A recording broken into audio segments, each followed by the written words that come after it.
Hey man, hello and welcome to Two Grumpy Vets and a Dude. This is a show that each week allows for three friends to get together and live life intentionally. We do this by throwing a little social commentary with our own weird sense of humor and our thoughts together to show folks that having weekly conversations is a good way to help each other out, help men become better men. And so now on with the show with Bryan, Rich, and the Dude. Dude. What's up? What's up, man? 2 weeks in a row that I'm not the last person on. I know, right? You're like ruining your reputation, man. I know. I mean, pathetic, isn't it? Yeah, what's up with that? I don't know. Either way, it's all right. I don't care. It's all right. What you been up to? Oh, just fucking having fun in the heat. Shit, yeah, right? Y'all gonna get some rain, probably. Not at least for the next week and a half. It's supposed to be in the hundreds from now until a week from Sunday, roughly. What about that tropical storm that just come past me? Dude, if it hits here, yeah, that would be great. Yeah, right. Cooler temperatures, yeah, without a doubt. Oh yeah, it was nice. It was nice. The storm passed us to the south, and we caught the northern edge of it. And I mean, we had wind, but the temperatures dropped. Oh my God, like 10, 15 degrees. I was loving that shit. I bet you were. I mean, damn. But the bad thing is, it only lasted for like a day. Yeah. And that was it. Storm said, "See ya." Which is good because no damage. Good. Right. Right. And you said something on one of your videos that there are followers of storms or wave surges or whatever you called it. Yeah, down here, because check this out. Wednesday morning, I get up, right? And the storm was actually right south of me because I saw on the weather report, it was 65 miles south of Pascagoula. It said south of Pascagoula, Mississippi. So the storm was dead south of me, out in the ocean, and they was calling for storm surge of 2 to 4 feet. Okay. And so I'm sitting there drinking my coffee. It's about 6:30 in the morning. I woke up early I don't know why, but it did. And I'm sitting here, all these cars, zoom, zoom, zoom, zoom, zoom, zoom. And I'm like, what the hell? And finally, by the time I get done drinking coffee, I don't know, it's probably 9:30, 10 o'clock. And I loaded Bella up and I went down to see all the fuss was, and that's when I took the video of the storm surge. Now, I don't know. I do know the water was up a lot higher than where it normally sits. But yeah, that was when the storm was right south of us. We was on the northern edge and it was windier than hell. And and the water was right there at the edge of that basically floodgate, because that's usually a drop of what, 2.5, 3 feet. Oh no, more than that. Normal. Yeah. Okay. When a normal, when the coast is, the Gulf is normal. Yeah, well, maybe 3, 4 feet. And yeah, it was up and coming over. The water was splashing over onto the road. Yeah. So yeah, I saw that. So it was up about 4 foot or so and everything. And so yeah, it was crazy because there was cars driving by. In fact, I had gotten out of the Jeep trying to record, and I had to stand and wait for like 8 cars to go by. One car stopped right dead in the middle of the bridge. It's a small bridge, but stopped right there in the road. Okay. With a cop coming up behind it and was taking video of the storm surge. And it sat there about a minute. and all the other cars lined up behind it. And then it took off, and everybody else. I'm telling you, man, it's a pastime down here. And Yeah, it's like storm chasing. Ironically, you say that, but in the video, ain't one damn person other than you that I could see in the video in the distance after you made that comment. Where the fuck are all these other people at? Standing behind you? They in their cars driving. They're afraid to get out. Afraid, oh my God, they'll get salt water on them or something. I don't know. But yeah, they were in their cars driving. So they only get out when it's doing that and will drive past, shoot video. Wow. Yeah, no, Okay. they just drive past or stop on the side and hold their phones out the window. They sit in their cars. They don't get out. Well, no, they get wet.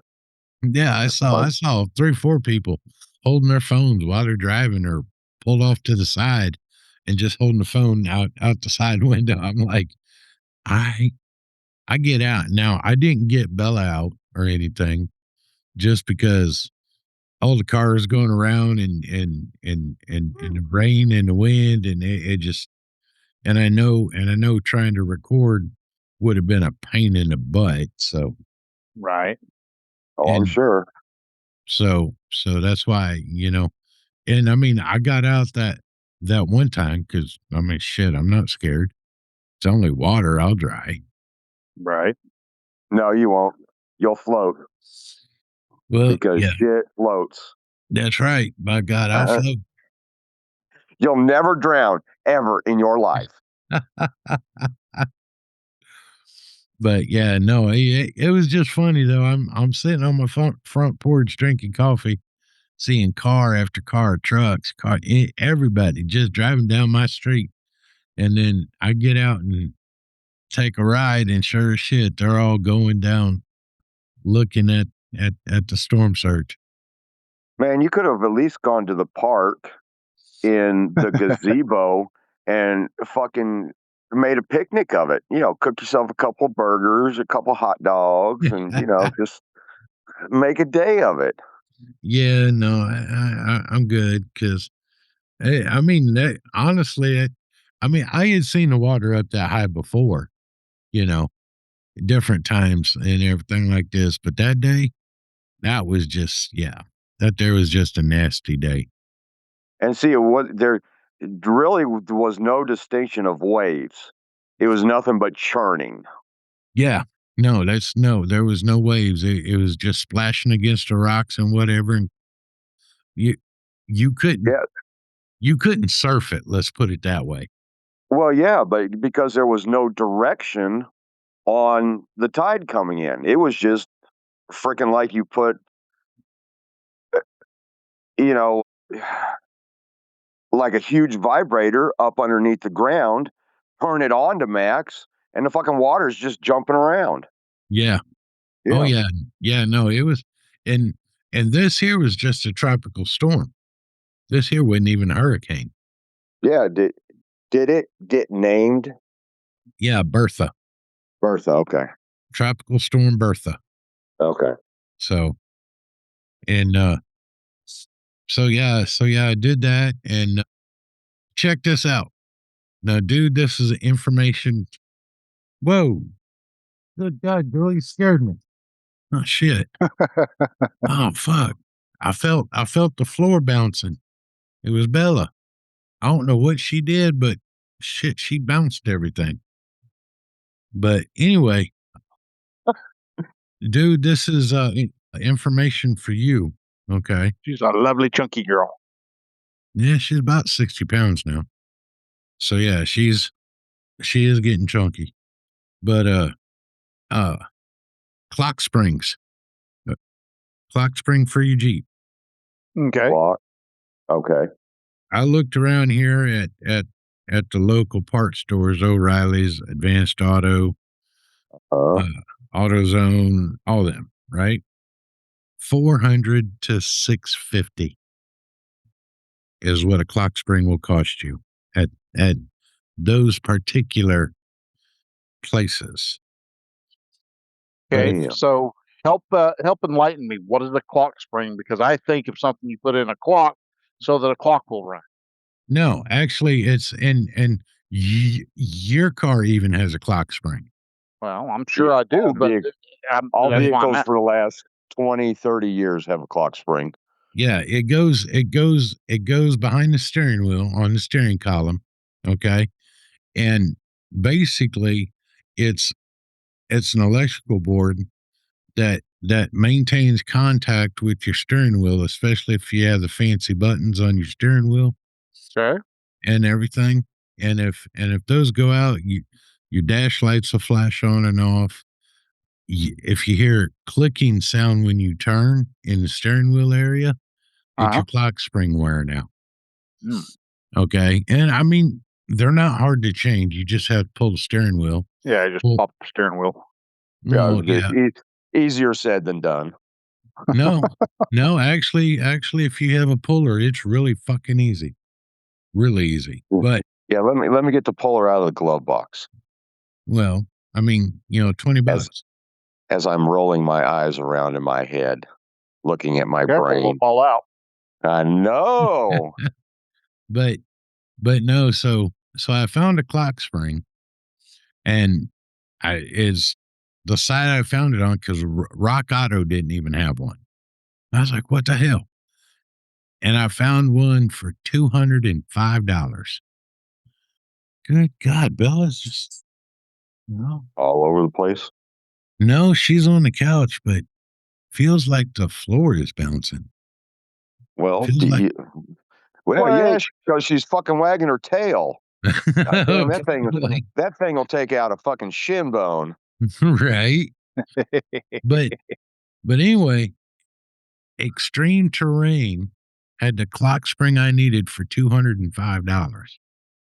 Yeah, and there's a couple of, I can't remember. There's one site that comes up on my Facebook feed. I don't remember the name of it, but they're nothing but Jeep parts. They buy Right. total Jeeps, and most of the time, if just the front frame is bent or the back, it's totaled. Well, Right. shit, you know, engine's still good, transmission, transfer case, axles. They pull Yep. all that stuff out of the Jeeps and resell it. Okay. Every bit that is salvageable, They yeah, pull it and resell it. Okay, they that's pull cool. it and resell it. But Yeah, to where you can get a set of matching doors, nice. like red doors for mine instead of green doors Right. But behind the yeah, green no, door. Ha! so Behind the green door. so I got the clock spring and Uh-huh. I changed it out. It didn't take it was like I said, it was easy. I mean the biggest tool you need is the puller, a Yeah. ratchet and a T20 and a Phillips screwdriver. That's it. Yep. Yep. And so I swapped that out and I thought that would fix my problem. No, it didn't. No. Because remember, I think it was doing it last year when you was down for cruising the coast. Remember how it would like fake downshift or it would just knock off the cruise for whatever reason? Yeah. Vaguely, but yeah. Okay. Well, I found out today what that problem is because I've got that a little machine hooked up to my OBD2 port. Yeah. Yeah. Your And taser. and I have the Mhm. the apps. Well, I found a code I had never seen before, so I looked it up. It was a software mismatch. One of my modules, when I had my old battery and it was failing, Okay. it was about a half. I don't know which module, but it's about a half a page off from the rest of the computers, rest of the Okay. modules on the Jeep. Yeah. And so I had to go through today, restart all my ECUs and then bake it into and so I restarted everything. I had to go and clear every single code. I had to go into each module and clear every single code out. And then I went back and reset the ECUs, the computers, basically back to factory specs. And it seems to have fixed my problem. Well, that's good. Yeah. Because the fake downshifts, because the Jeep would act like it was downshifting. It would like drop and like and then pick right back up. Yeah, just lagging. Yeah. For just a short too. It wasn't very long.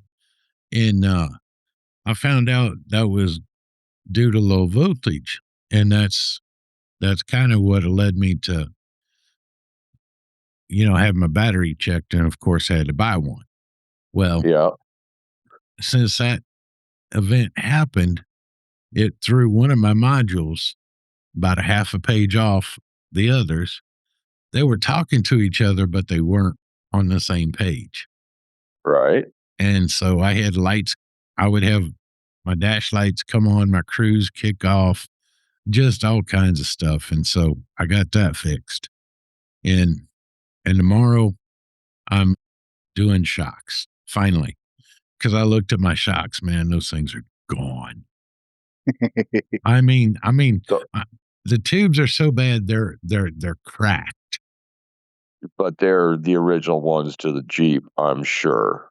Oh yeah. Yeah. So, 14 years old, 132,000 miles on them. They ain't supposed to last that long. So what did you purchase as far as shocks?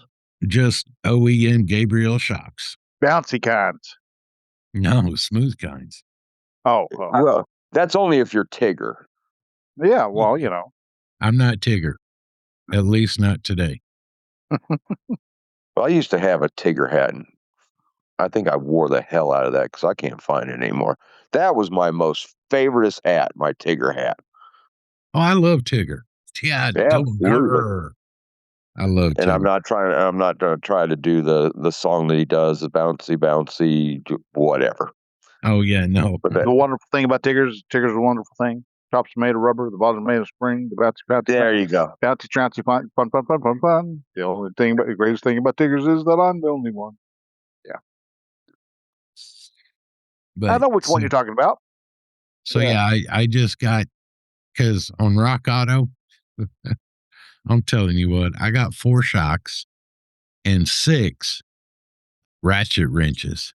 The combination wrenches with the ratcheting ends. Mm-hmm. Oh yeah, okay. Yeah.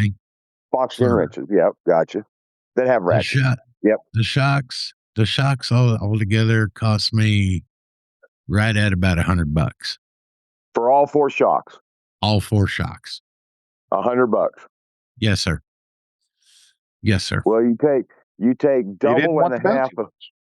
Well, yeah, but you take double and a half that amount, and that's what I pay for one.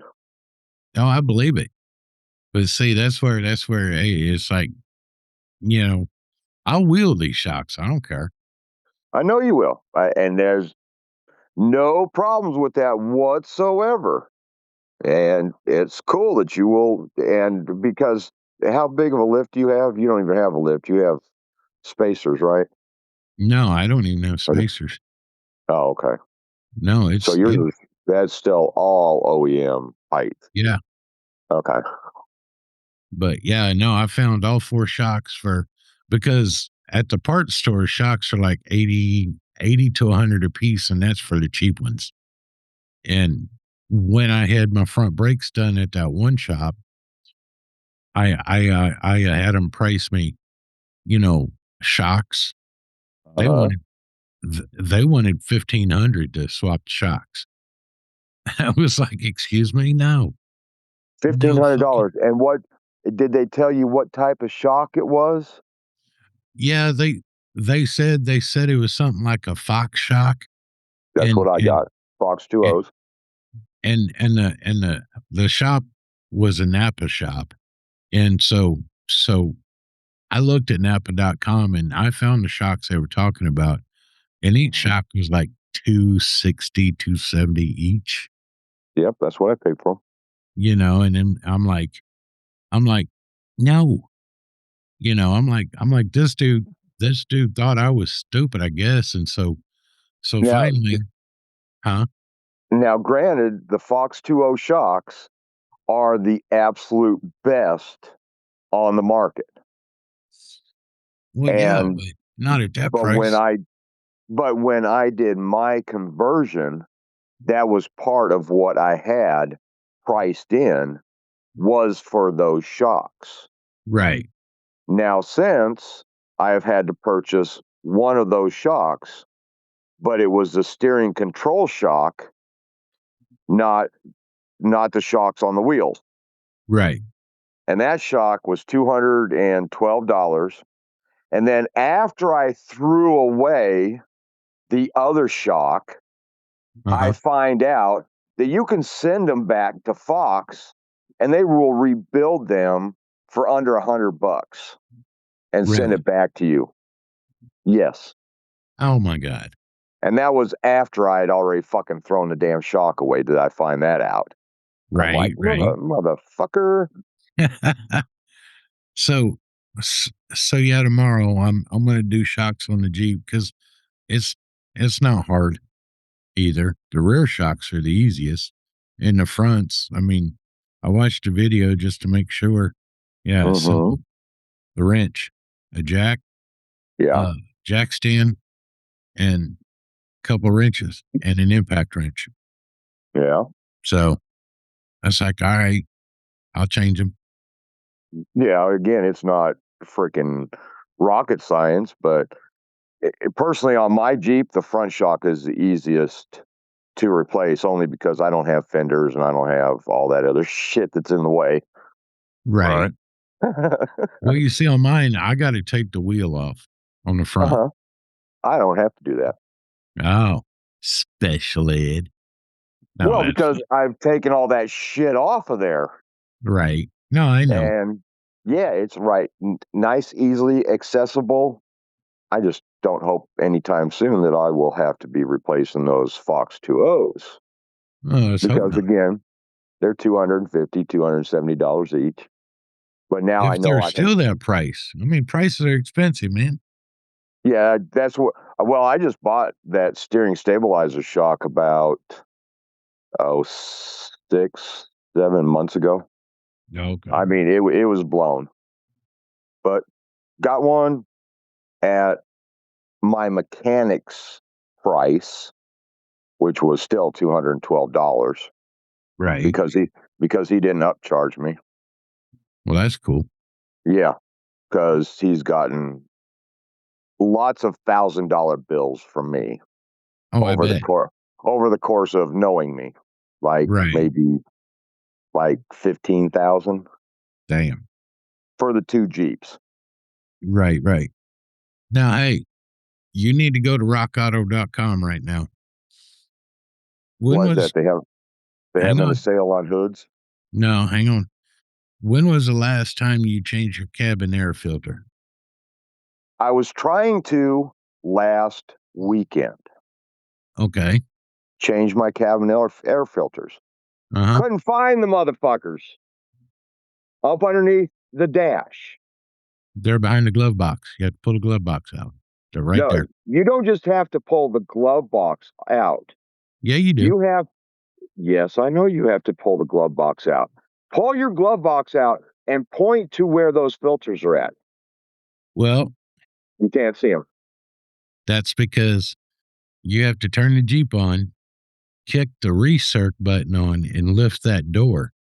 There's a door that pops up, and there's two little filters side by side. That is correct. Only if you have the button pushed on for the recycling air. Yeah. If you don't have that button pushed in, which I didn't, they flip up. And you can't see the motherfuckers. No, you can't because... So, yes, I got on YouTube, and it showed that you have to push that button for the recycle air, and they will fold down, and then you can change them. I'm like, ain't that... Because, But I was fucking agitated. but no, I'm saying go to Rock Auto because they're having a sale on them, dude. A closeout sale. 2 filters because your Jeep's Yeah. in the same year range mine is. Yeah. $8, $7.50. Wow. And they're Bosch. If you go to an Mm. oil change place, they're going to charge you $50 Yep. for the filters.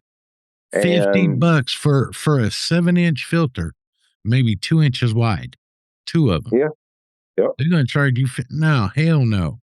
Well, I mean, I went to Advanced because had to do an oil change, so I got oil filter, a air filter for the engine, and then I popped that up and fucking it looked like it was just fine. So I wasted the money on a new air filter. However, I kept the old air filter just in case oh yeah, the Jeep ever dips that far into water.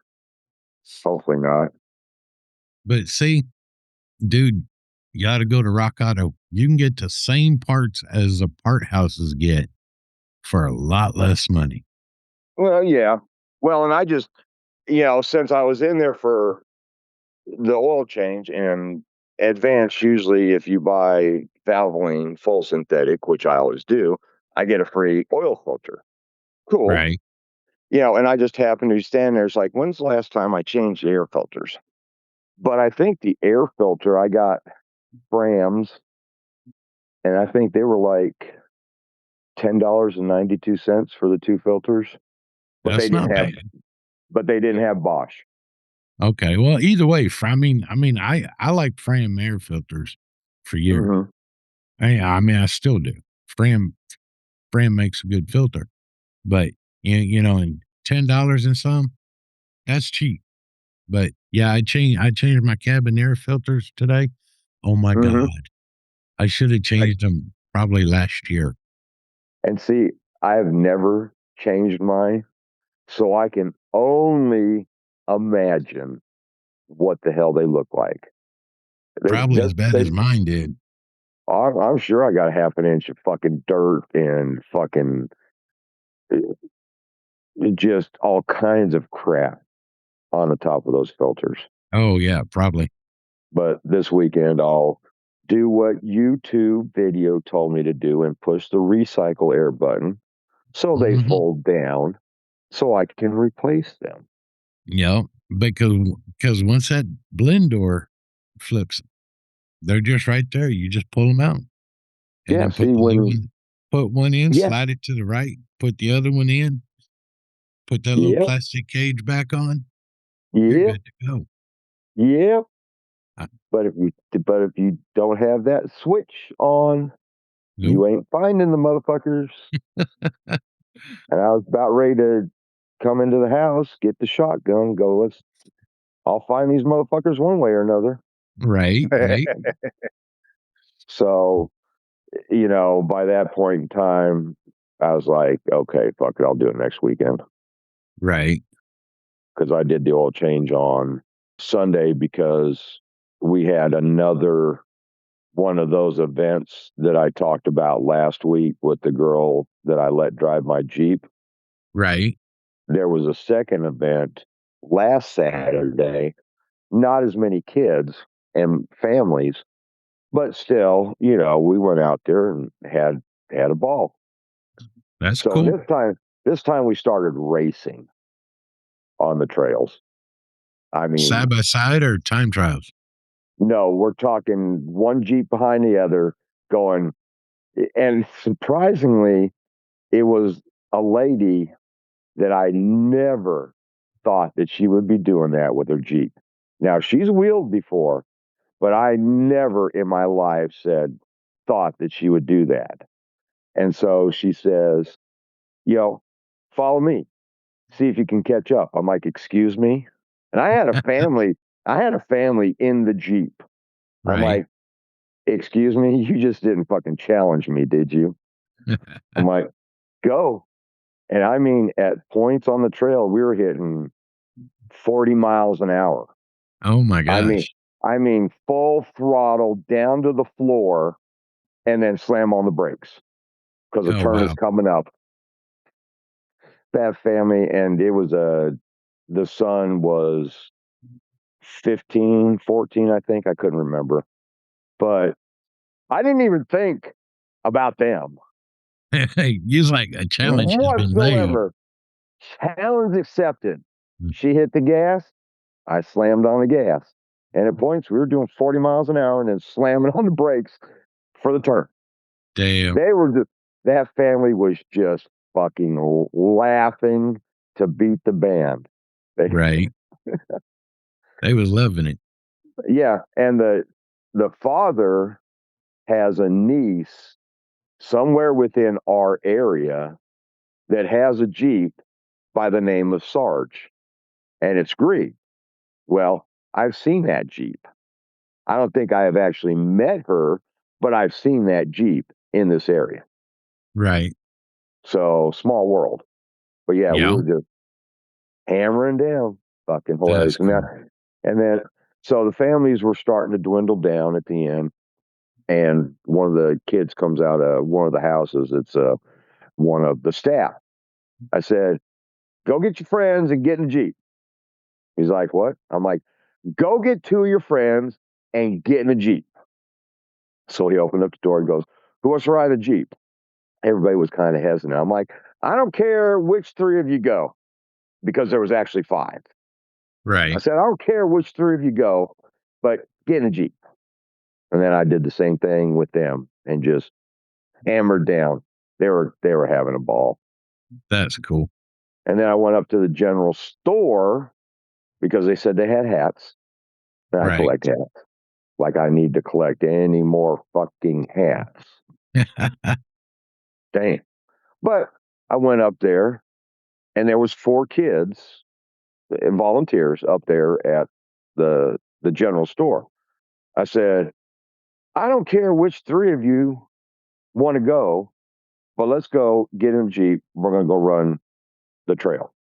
They looked at each other and the boy was like, oh yeah, okay. The 3 girls were like looking at each other and sizing each other up of who needs to maintain the store while the other 3 are out. Right. I said, I don't care which 3 of you go, but let's go and get in Jeep.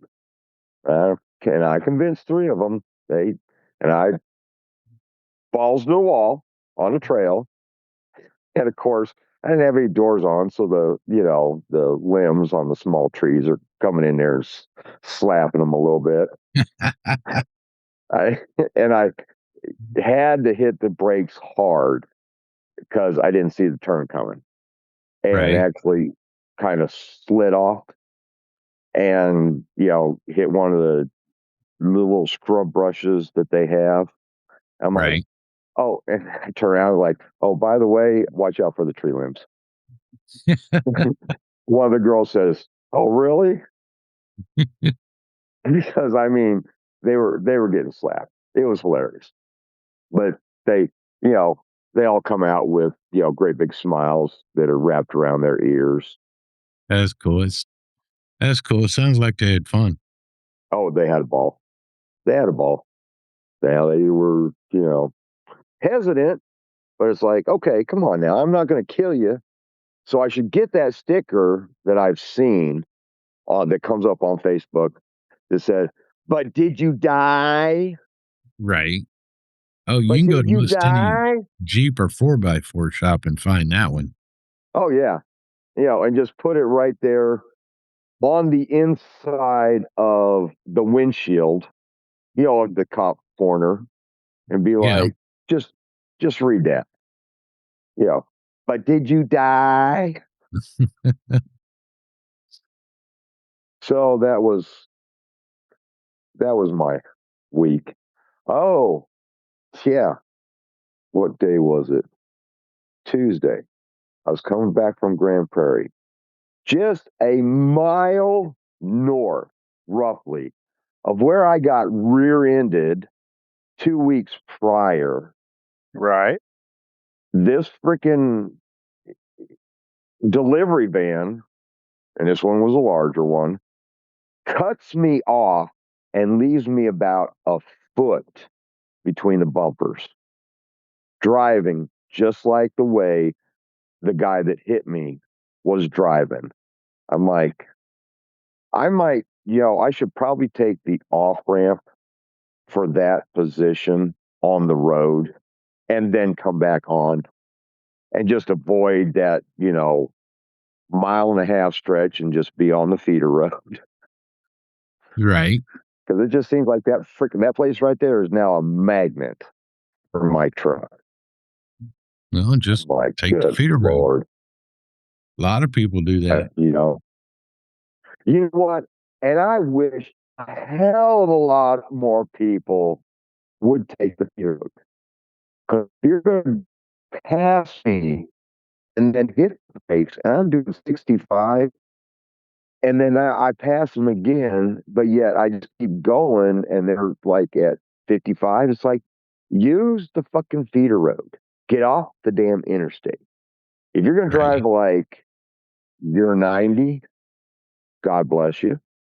I hope I'm still doing, 80, 90 miles an hour, 90 years old. But, get on the feeder road and get the hell out of everybody's way. That'd be smart. But that's just Ron's opinion. Or, take the damn camera out of the fucking truck and let me be up on these people's bumpers. Yeah. But unfortunately, no, that's not going to happen. And unfortunately, I have a plastic bumper, not a steel bumper or a cattle guard. Oh, if you did, that would be awesome. Yeah, that would be really awesome.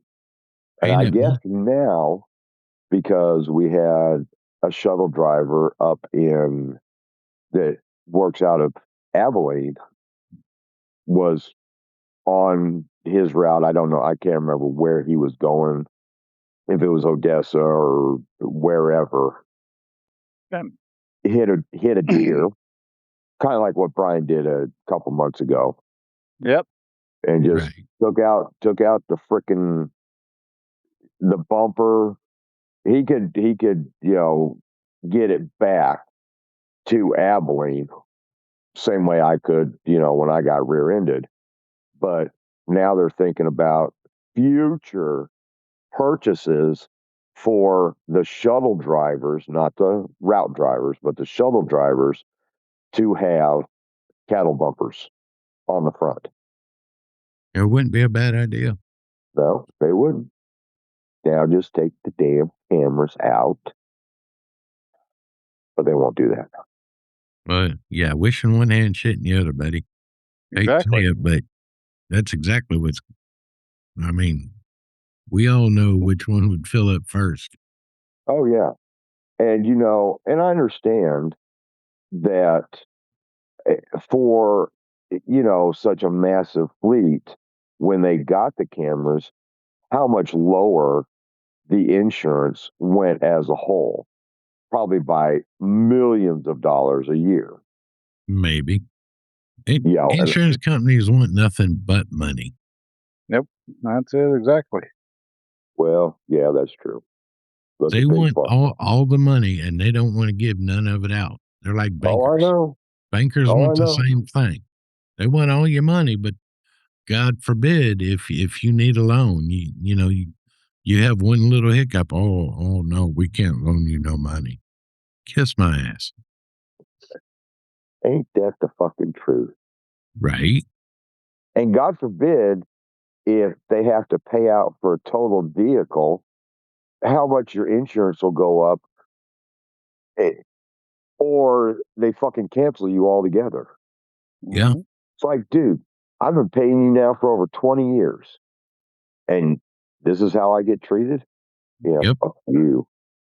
And see, the bad thing about it is it isn't isolated. It's every damn insurance company. Right. And that's the thing. They'll do it even if it's not your fault. Oh, no, I get it. But what do you got to do? I mean, you have to have it to license your vehicle. And I got full coverage on all the vehicles, even though one of them, if I totaled it, probably would, I might get $3,000 for it. And that's the Pontiac. Oh, the Aztec? No, not the Aspen, the Buick. What the fuck? Enclave. No, not it's not an Enclave. It's a, oh shit, now I'm going to have to fucking go out and look at the damn bumper. Skylark? No, it was my mom's car when she passed away. How old Yeah. is it? Oh, it's 2000 and 2002, I think. Yeah, you'd be hard pressed to get 3,000 out of an insurance company. Maybe 1,500. Insurance companies, when they do that, they pay the lowest amount they can. Mm-hmm. That's one reason why anytime if you're with Geico, and or not Geico, Progressive, whenever they would they would show up and just cut a check for you right there. Mm-hmm. You don't want to accept it because they're lowballing you every single time. But you agree to that payment. Yeah, and everybody, like I said, everybody's going to fucking lowball because they don't want to give up any of that money that you've been fucking spending now for 20 fucking years. Oh yeah. Well, and see, the thing is, the reason why they come up on site, write you a check right on site, is because 99% of the people cannot say no to cash money. Yeah. And instead of holding out and saying no, I want more. It's a Buick Regal. Okay, a Regal. Supercharged. And it has fucking supercharger in there. Oh, I believe it. Yeah. They had to put the supercharger in there because the actual engine, because it came out of another model, and this one was actually a heavier one, so they had to put a supercharger on there so it would, get up to speed. Oh, well, yeah, yeah, it can fucking get up to speed, even being, I don't know, 2002, I think it was. So actually, I could put classic plates on it. Oh, yeah. Now, am I going to? Nah. Why do you still have it? Mostly probably sentimental. Okay. And the bad thing about it was a couple of years before my mom passed away, she got in, somebody T-boned her. Uh-huh. And they were going to total the vehicle. But my mom went to the same mechanic she'd been using for fucking 150,000 years, and said, "Can you save it?" He's like, he looks at it and goes, "Yeah, I can save it."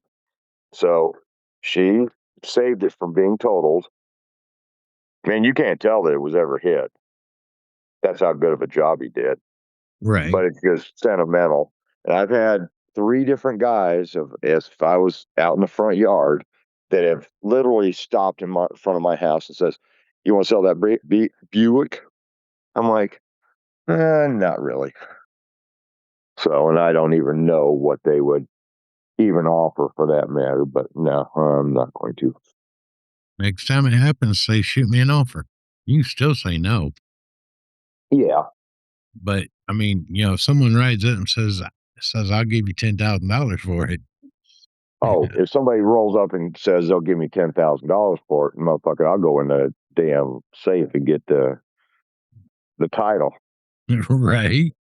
You know what? You give me cash, I'll give you the fucking title. $10,000? Oh, hell yeah. Because I know that it ain't even close to that amount. Right. But you see, the thing is, them old Buick knew how to make a car. Oh, yeah. I mean, Buick for years, they were excellent cars. Reliable, smooth, just, oh man. And yeah. I don't know. I'm not sure about the new ones now though. Because you see the older Buicks still had curves and had lines. Yeah. The new Buicks are just a blob. Just a blob of Yeah. metal. Pretty much. I would agree with most all the vehicles are just a blob of an egg. Pretty much. Yeah. They want to make it so aerodynamic, so fuel efficiency, and make them as ugly as humanly possible. But Yeah, it's kind here's of like in the '80s when everybody was going into the aerodynamics and all the cars suddenly started to look like egg cars. right. Yeah. Oh yeah. Yeah. Yeah. Yeah. It started in the 80s, but you see, here's the thing. They were saying, oh, we need to make them more fuel efficient. Now I'm telling you, the big three, all the auto manufacturers have the ability to make a fuel efficient car that'll go 50 miles on a gallon of gas. Well, they've They got have one that now that'll technology. go. What was it, 90 miles on a tank? Better go a hell of a lot further than that on a tank of gas. I would Or hope. I mean, no, it's A gallon. I forget. What's that new pickup that Toyota's putting out? The one that's really cheap. It's I don't know. Uh, I forget. It's something like they can go like 700 miles on a tank is what it was. Not a yeah, we freaking talked about it like a month or two ago. yeah. It's a long ass ways. I mean, it's And, well over 10. The 50 miles the gallon. Yeah. and you know what? That is absolutely fine. It ain't a fucking Jeep. That's all I got to say. Ain't a Well, fucking no, Jeep.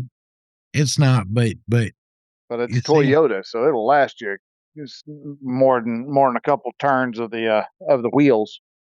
So that is true. But see, that's the thing. We have the technology to run, you know, get the most efficiency out of a gallon of gas, even ethanol. But these manufacturers will not tune the vehicles to do it. Yeah, that's when you have to get your own tuner and tune it yourself. And then forget how you tuned it and let the battery die or become dead and then have to go all the way back to factory settings just to get your Jeep to run right and to not have all the lights and all that flashing up on the dash. Right. Ain't that right? Ain't that right, Rich? That's right. Yeah. That's right. But that's okay. But it's you know what? I have not made the investment on a Taser. One day I probably should because I'm sure I could get a lot better gas mileage than what it gets with the factory settings and do it myself. Well, I get almost, well, in town I get almost 19 miles a gallon. On a trip I can hit 22 on a long trip. So I get about an average of 320 miles out of a tank of fuel. Yeah, I don't even know how much I get. I've never gone through the buttons that are on the fucking steering wheel to where I can look to see. Yeah, it shows my air pressure when I turn it on. And of course, my light is on for the air pressure because I have one of the TMSs that is not registering anymore. Okay.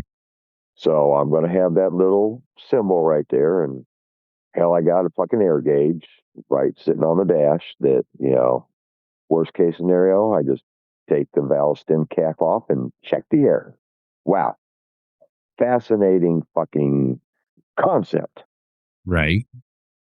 Yeah, well, reason why they started putting all these little extra lights is because people wouldn't, they just walked out and jumped in their car and wouldn't pay attention.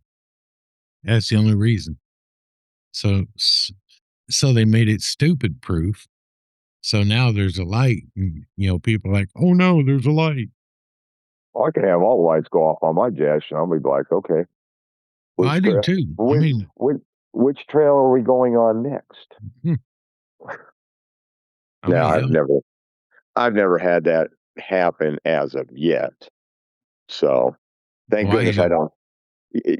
Well, yeah, and it's it happens. Yeah, I got caught in a rainstorm, just a pop up downpour with the top off. I drove around for 3 days. We was at K River when it happened. I drove around for 3 days with my whole dash flashing till it dried out. When it dried out, it all came back. Yeah. So, Well, I've been caught in a rainstorm without the doors on, but never without the tops. oh yeah, no, I've been caught a couple times, and yeah, it. I mean, you just have to wait till the dash dries out, and then everything will start working again. And here's the whole part about it. It seems like everything is in the motherfucking steering wheel. It seems like it, but I mean, Hence, $900 for a clock spring. well, unless you shop around, I got mine for 205, 220 with tax and shipping. But yeah, Cool. yeah, because I had bought a clock spring for my TJ. And When it I was an got actual spring. Go figure. no, it was a smaller version of what I Oh, put okay. on the JK. Yeah, But okay. it was only I think 150. It wasn't Oh, very okay. expensive. But of course, the TJ was not fancy. I didn't have power windows. I had roll down windows. I didn't have no power locks or nothing like that. Yep. My TJ was the same way. Fuck all that electronic shit. I mean, I don't know. Honestly, I don't know why my Jeep had to have a clock spring. I guess, I I guess, don't know. I guess mainly for the turn signals and the wipers. And that's what its intended purpose was for the fucking turn signals. And see, I don't know why, because the old cars just had a wiring harness run up to the arm, and the arm plugged in, and then you screwed the arm on. You had a little switch. Pull the steering wheel, take out 2 screws, pull that little half out, put a new one in, plug it in. You're done. They didn't have to change it. No, you're right. They don't have to fucking change the body style every fucking so many years. Right. It's like, damn. They only got what? 1 CJ, TJ, JK, JL, JT, YJs. YJ. So they have what, 5? WJ, which is a Grand Cherokee. Yeah, that's a shit box. Yeah. VJ. Yeah. Yeah. Yeah. They have a ZJ. I don't think they make that anymore though. No, I don't think they do either. Well, the shit boxes is the XJ. Yeah. Yeah. Well, that's the plain Cherokee. The Grand Cherokee is a WJ. See, the XJ is just a plain Cherokee, but the Grand Cherokee with the leather seats and all that, that's the WJ. And the YJ was the square headlights, the square headed headlights, and then the And TJ come out. and you know why it was named a YJ, right? No. Because everybody was like, why did you fucking change all this shit and go to square headlights and all the other crap that they changed? Well, yeah, square But headlights and leaf springs. They had leaf spring for a suspension. yeah, Some of it. no, You don't do leaf springs on a trail. you can, Oh yeah, you can. And people did, but and people did, because I had one guy that I know, I don't even know if he has it anymore. I ain't talked to him in frickin' years. He was with military jeepers, and he had a shitbox XJ with leaf springs on it and had extended arms because he made it to a 6-inch lift because he was running 42-inch tires. okay. But of course, it wasn't street legal. He had to trail it to the trails. or trailer it. What do you have for axles? And he had 1 tons. Okay. Oh yeah, it was every bit of fucking backyard mechanic, shade tree. Yeah. And he Oh, also no, had an exoskeleton as on a well. shit box. Why? Just beat it up. You know, I don't know why he fucking put an exoskeleton on there, but he did. Dude's got more On a money shit than box. sense in. On a shit box. You don't put an exoskeleton on a shit box. You just beat the hell out of it. You know, kind of like what Patrick does. Right. Just beats the shit out of it. He hasn't had his XJ out in fucking years. Why is that? I think he has a couple mechanical issues with it. And I can't remember if I told you he had neck surgery about a month ago. Yeah, And I had saw some posts on Facebook. yeah, I didn't know they took exactly for what, they but I took out 2 discs out of his upper inner neck area. They took 2 discs out okay. because they basically had just deteriorated so bad. But when he woke up, just like when I woke up, I was out of pain, nerve pain. Now the surgery pain, was a little bit different, not nearly as Right. bad as the nerve pain, but yeah, he still has just a little bit of radicular nerve pain, which will subside over time when those nerves basically heal themselves. The Right. sheathing on the nerves. I tell you, that would be hell. Take my whole spine out and put in something new. That'd be nice. Just be awesome. It would be. So, Bryan, you've been awful quiet. I mean, he has been, hasn't he? Because Yeah. we have been over speaking him. No, you haven't been over speaking me. You're just talking about something that I just have no knowledge of. So, I'm like, that's why I had to ask the dumb question of, well, what's a leaf spring? Or not a leaf spring, but a clock spring. Now, that's not a dumb question because it's in most cars, they never go out. But in Jeeps, they're known to go out. Yeah.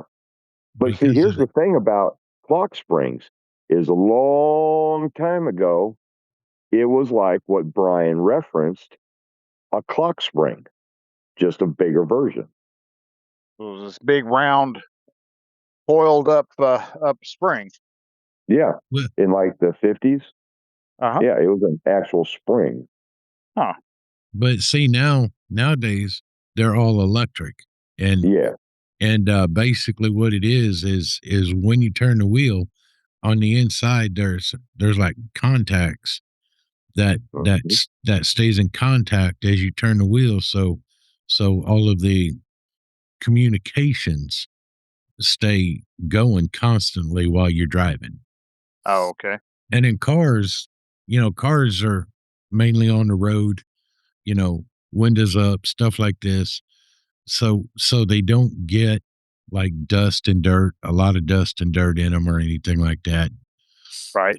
But Jeeps with tops off, getting rained on, dust, all that it just builds up and it wears them out. Right. I mean, they do last a long time because mine was OEM. Mine was from the factory. So, and I mean, since I had to do the reset, honestly, I don't think I needed a clock spring. So that was $200 that I probably wasted, but then again, I've got peace of mind. You know what I mean? Well, and trying to diagnose the cheapest possible electronic aspect, because trying to chase a gremlin in electrical, good luck. Yeah. It's hard. That's that's the thing. All the symptoms the Jeep was doing led back to symptoms of a clock spring messing up. So that's why I changed the clock spring. Yeah.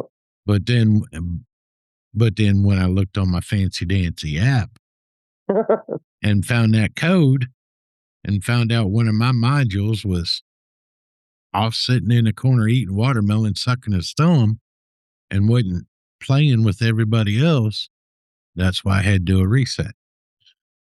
And now you had to reset, I'm sure, your ding ding ding for your seatbelt to turn that off again. No, it stayed off. Oh, okay, good. Yeah. I mean, if it hadn't, yes, I was going to turn it off again, but no, that stayed. Well, that's good. So yeah, I was real glad. And I did find out that the speed, when you have Google Maps going and it shows your speed in the bottom left corner. Yeah. It is actually incorrect. Well, it's more correct than what my fucking speedometer is. Well, you see, the reason is because with my fancy dancy app, I brought up some PIDs, personal information displays, while I was Okay. Thank you. I was like going, you playing with who? Bryan was like, what the hell? But yeah, no, I can bring up these boxes and I can see what the engine's doing while I'm driving, okay, on my phone. And so I brought up RPM and speed. And I also checked because in my fancy dancy app, I can change the tire size. And my computer will calculate the proper setup for the tire size. And the ECU was reading my tire size as a 33-inch tire. So I went driving, I took off, and believe it or not, my speedometer is correct. So if I'm doing 57 mile an hour, it shows on my PID as I'm doing 57 miles an hour. It matches my speedometer. Well, getting one of those, really correctly, because currently, if the needle says 65, I'm doing 73. Right. If I'm doing 70, I'm doing, or if it says 70, I'm actually doing 81 miles an hour. Okay. Well, okay. Whoops. Check this out. If you get the thing I got and the apps, you can set your axle ratio, your tire size, and it'll set the computer to run efficiently with your setup. That would be nice. Yeah. And honestly, I can't remember. I don't think I paid $100 for that whole thing on Amazon. Oh, really? Yeah, it's cheap. Okay. It's not expensive. But yeah, you can change the tire size, axle ratio, everything. I mean, I can do everything say a dealer can do software wise. Oh, okay. And that's on 2 apps on my phone and this little thing that plugs in. That you always have plugged in, right? Yep. Yeah. I mean, I don't always. Oh, it's 140. Excuse me, $140. I mean, I don't have to have it all plugged in all the time. I just do so I don't lose it.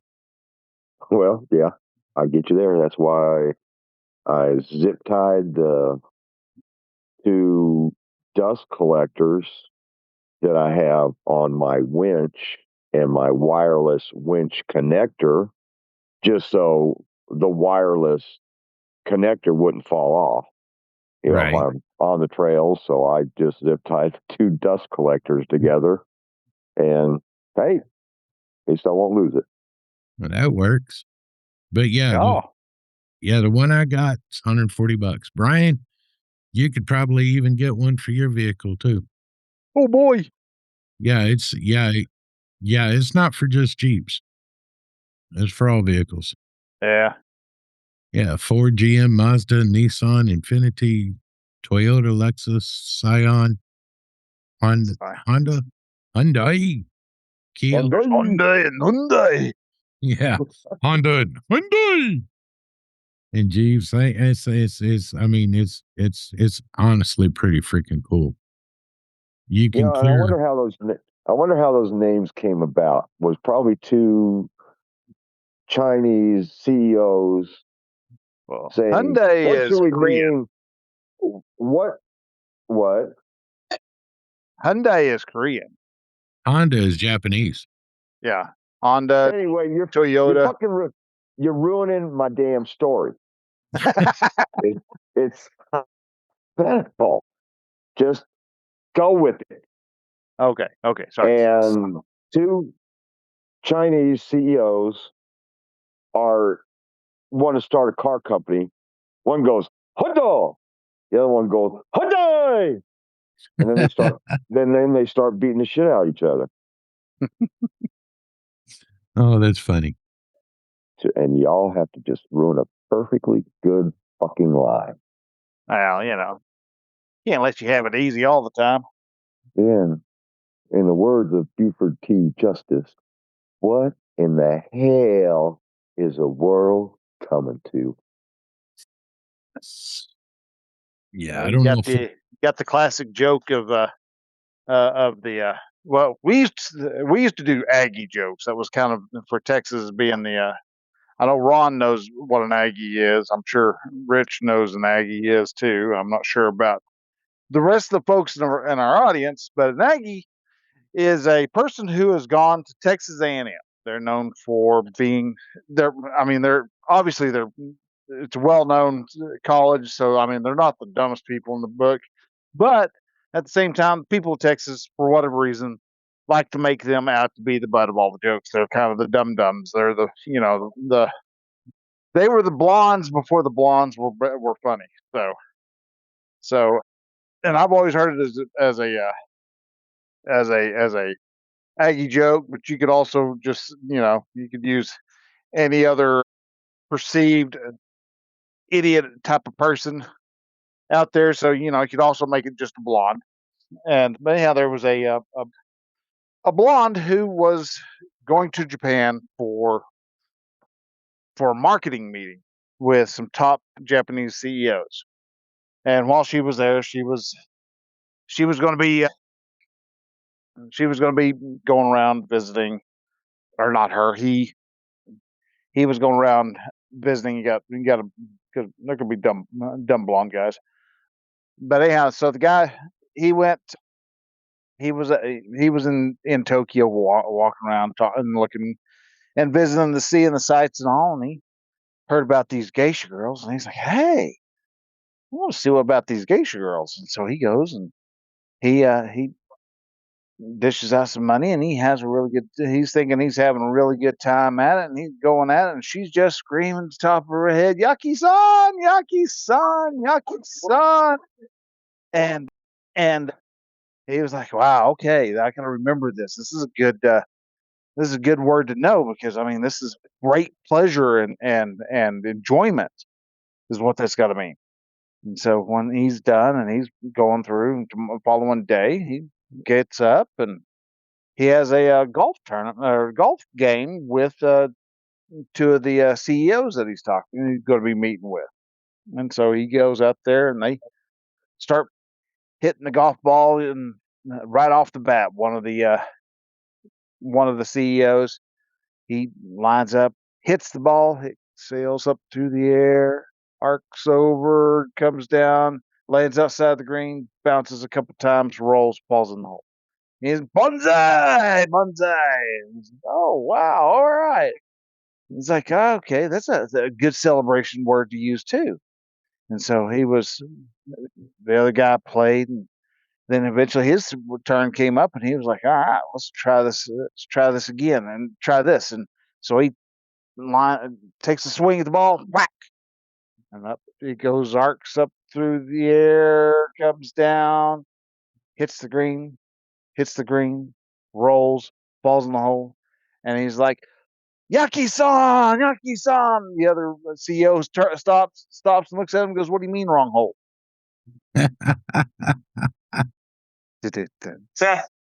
Oh my gosh. All right, there's my one dumb joke for the day. Now for more, it's all just on the just all in the house now. So there we go. Okay, so here's a blonde lady. She's trying to figure out what an acronym is for these phones. Like LOL, laugh out loud. Right. And she came up to some stranger and said, "Do you know what IDK is? Nobody can tell me what IDK is." So the guy answers, "I don't know." And she's like, "Well, I guess I'm going to have to find somebody. Eventually, I'll find somebody that knows the answer." Oh my gosh. All right, there's two dumb jokes. Come on, Rich, your turn. I ain't got no dumb jokes. I ain't got no jokes. That has always been one of my problems. I can't remember jokes, even dumb ones. Okay, so here's another one. Actually, two that I have said my whole life. Where I got them from, don't fucking have a clue. So here's number one. If it takes a chicken and a half, a day and a half to lay an egg and a half, you guys tracking so far? So Yeah, far. we're okay. Day and a Okay. half, egg and a half. Okay. Yeah. How long does it take a grasshopper with wooden legs to dig the seeds out of a dill pickle?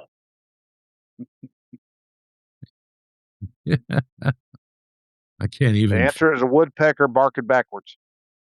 You know what? You're damn close. Very damn close. What's the answer? I don't fucking know. You ever seen a grasshopper with wooden legs? Never seen a chicken lay a half an egg either. Or chicken and a half lay an egg and a half in a day and a half. Yeah, sure. Okay. All right. Number two. What's the difference between a duck? And what? I ain't stepping into this. You got it right, Rich. I'm lost. And a what? And a what? And what? What's the difference between a duck and a what? Duck and a what? A pigeon, a house, a lawn chair, garbage can. Oh my gosh. A duck and a what?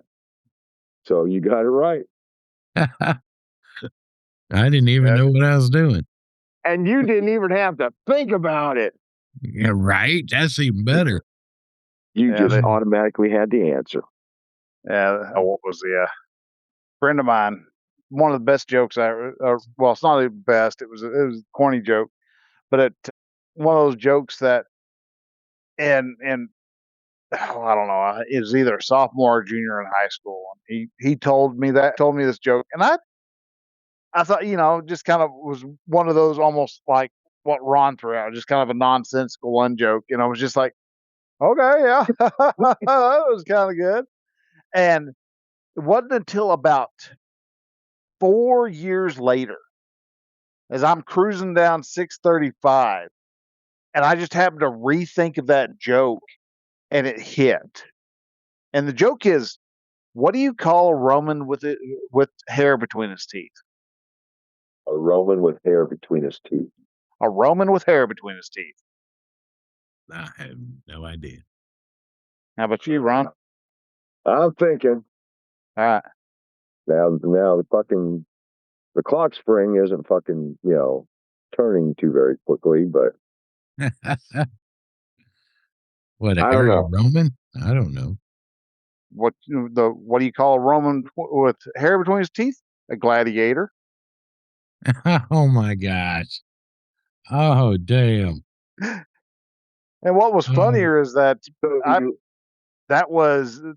he told that in front of my stepmom, and she was the kind of the wet towel in the house. So if you made some crude remark, you're liable to get yourself into trouble. And he told, and she laughed. And I was just like, I think she probably was laughing at the fact that it just right over my head. But anyhow, So it you was heard just, the answer, but it didn't click until 4 it years didn't, later. yeah, it didn't click. It was just, I was like, oh, it's a gladiator. Okay.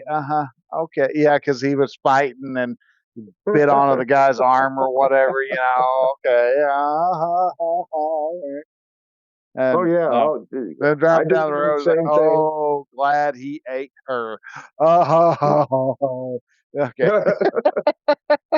I've heard jokes and then the answer, and it'll take me fucking a few days, a week, a month. Oh, wow! Finally got that one. Oh yeah, I'm like that with quite a few jokes. It don't hit me for a couple days, if not a week. Hey, dude, let me ask you a question real quick. Sure, you can ask me anything you want. Okay. On your tablet mount for your Jeep that you put in your Yeah, Jeep, yeah. what size tablet do you have first? Oh fuck! I don't know. You don't know. Why don't you know? Because I just had to know the information one time to order the tablet mount, and then I don't need to know the information again. I have the tablet mount. Well, what size is your tablet? Well, let me go. Let me go in the house, finish my cigarette, go in the house. I'm like you. I don't smoke in the house. Right. Um, I don't even remember what the fucking type of tablet I have either. Where the fuck is it at? I know yours is decent size. Yeah. I want to say it's an It, 11-inch. I could be wrong though. no, it's probably that. I'd have to find a ruler, but yeah, it's a big tablet. I was just saying because I've got a 13-inch tablet, and I was thinking about getting a mount and mounting it in my Jeep. You know, because Yeah. the screen's a whole lot bigger. Okay. Now, let's see. The name of the manufacturer is not on here. So, and I got it off of Amazon Right. because at that point in time, I knew what tablet I had. Now I just don't know. So, I well, let me I get mean, out of this. I can find mounts. Yeah, I'm on but this Amazon. one, yeah, but this one, do chat. I don't want a new chat. I just want to fucking show a goddamn picture. That's what I want. Oh, sorry. I haven't. What? I mean to kick you. Damn it, everyone. Come on. And this is the first time I've done this on the new phone, so bear with me. Well, it should be easier on your S20. Yeah, right. Trying to fucking find the goddamn voicemail button because it's not on with the phone portion, the call log. Trying to find the motherfucking voicemail on my phone. Yeah, I ain't been able to fucking do that. Swipe up. It's in all your apps. Okay, you see. I 100% believe you. It is. Oh, okay. I see that one. So not only does it have the side clips, each corner has a rubber holder. So Yeah. it's being held on all four corners plus the two sides. Yeah. Okay. And that hole with the clamp and all that came as one piece. Yeah. Yeah. And then the other side is just the front where you can see where those come around and get attached. Yeah. I think that was like, I want to say right around $30. Yeah. Amazon $32.99. Okay. Yeah. Because I'm seeing it right now. Okay. Huh. But I tell you what, it is an excellent clamp because I take that tablet when I go out on the trails because I have Onyx off road. Right. and it, like Hidden Falls, Domo, Moab, every place that has trails that's an ORV park that's a good size Yeah. has been mapped by Onyx Off Road, and you type in for that park, it brings the park up, and then the trail system, and then the names of the trails as well. Nice. Yeah. So you don't get geographically confused like I do, because I am never ever lost. I get geographically confused. Yeah, So, no, I was just, I mean, I don't know if I'll get it, but I was just thinking about it. yep. And then I have it mounted on the passenger grab handle in the front. I could even attach it to that bar that I have on my dash. Yeah, you could. Reason I don't have a bar is because I'm not paying 170 freaking dollars for a little 3/4 inch tube bar that's welded. I mean, I, they didn't I, spend $5 in metal to build it. you're right. Yeah, you're right. But They I don't didn't have the. spend, but not even a couple bucks to paint it. So I'm not spending $170 because that's the price I see for it. Yeah, and the only reason why I bought it originally was to mount my GRMS radio, just like the one that I gave to you. Right. Yeah, to mount it on that bar before I got the Molly bar on the, and now I have it mounted on the top. Right. I don't. Yeah. Have you seen that? Yeah, last year. You had it last year. Okay, okay. I can't remember how long I've had it up there. So now it just holds my phone Okay. Well, adapter. you can add other stuff to it. Oh yeah, yeah, and like you, I'm not paying $80 for each fucking attachment. I bought No. the bar. They got the money from me for the bar. I ain't buying their fucking attachments. Right. GoPro, phone, what have you, at $80-$90 a piece. You see, that's where with the video cameras, I've got the mounts from them, which are the same style mounts that they sell, and I got them for a lot cheaper. Yeah. Yeah. So Well, that's why, and that is why you need a bar. You have to put all of these things that you own on that bar. And that would be fucking hilarious. Let's see, your new camera, GoPro, phone, camera. I mean, I could because I've got all the mounts, so that would be funny. My whole front windshield would be Whole front phone, windshield, nothing cameras. but fucking components. Right. Radar detector, just all kinds of shit. No, I don't do radar detector. Screw that. If I get caught, I get caught. Yep. Yeah.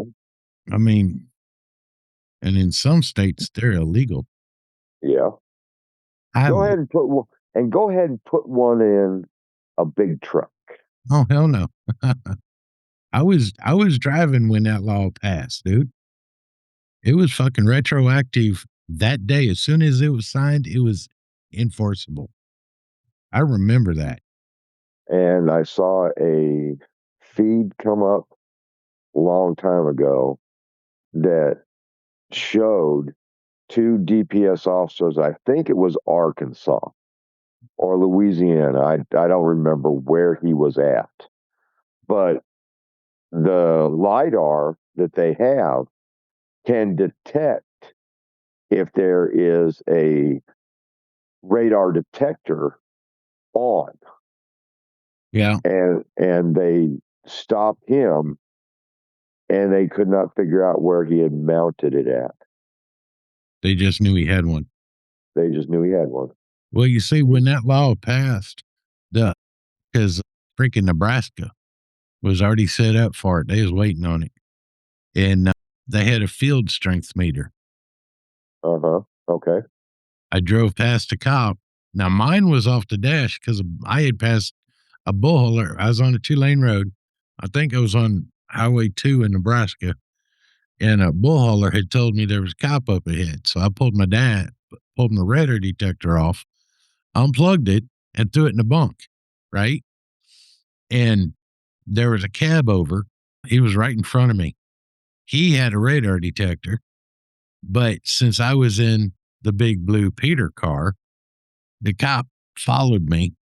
I made a right turn. I was going up to 80, made a right turn, and the cop followed me. And I'm like, he's going to pull me over. And sure as shit, he pulled me over. He walked up. He said, "Where's it at?" I said, "What?" He's like, "Don't fucking play with me. Where's your radar detector at?" I mean, that's exactly what he said. And I was like, "How'd you know?" And he said, "I've got a meter." I said, "Well, it's kind of funny because mine was unplugged and in the bunk before I ever got to you because I heard about you long before I got to you." He wasn't happy about that, you know. And he's like, "Show me." Because at first I tried to play it off, and he's like, "Dude, either you show me or I'm coming in the truck." So I grabbed a radar detector. I got up physically out of my seat, went in the bunk, got my radar detector and the power cord, and came out and showed it to him. I said, "See, it's been off this whole time."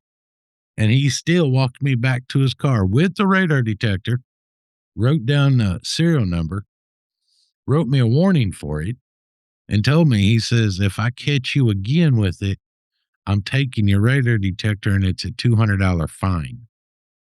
I'm like, "Dude, I didn't even have it on." And and his car even had a camera, you know, they was recording back then. And I mean, I was sitting in his car and I told him, I said, "You did not catch me. It was that fucking truck in front of me. He had the radar detector, but you stopped me because I've got the big, pretty blue Pete." Yes, I had one, but it was totally disconnected. No power running to it. And he didn't care. I was like, "You son of a bitch." I was pissed. I still ran it anyway. I got back in the truck and I mounted it right back on my dash. I just waited till he left before I turned it back on again. Huh.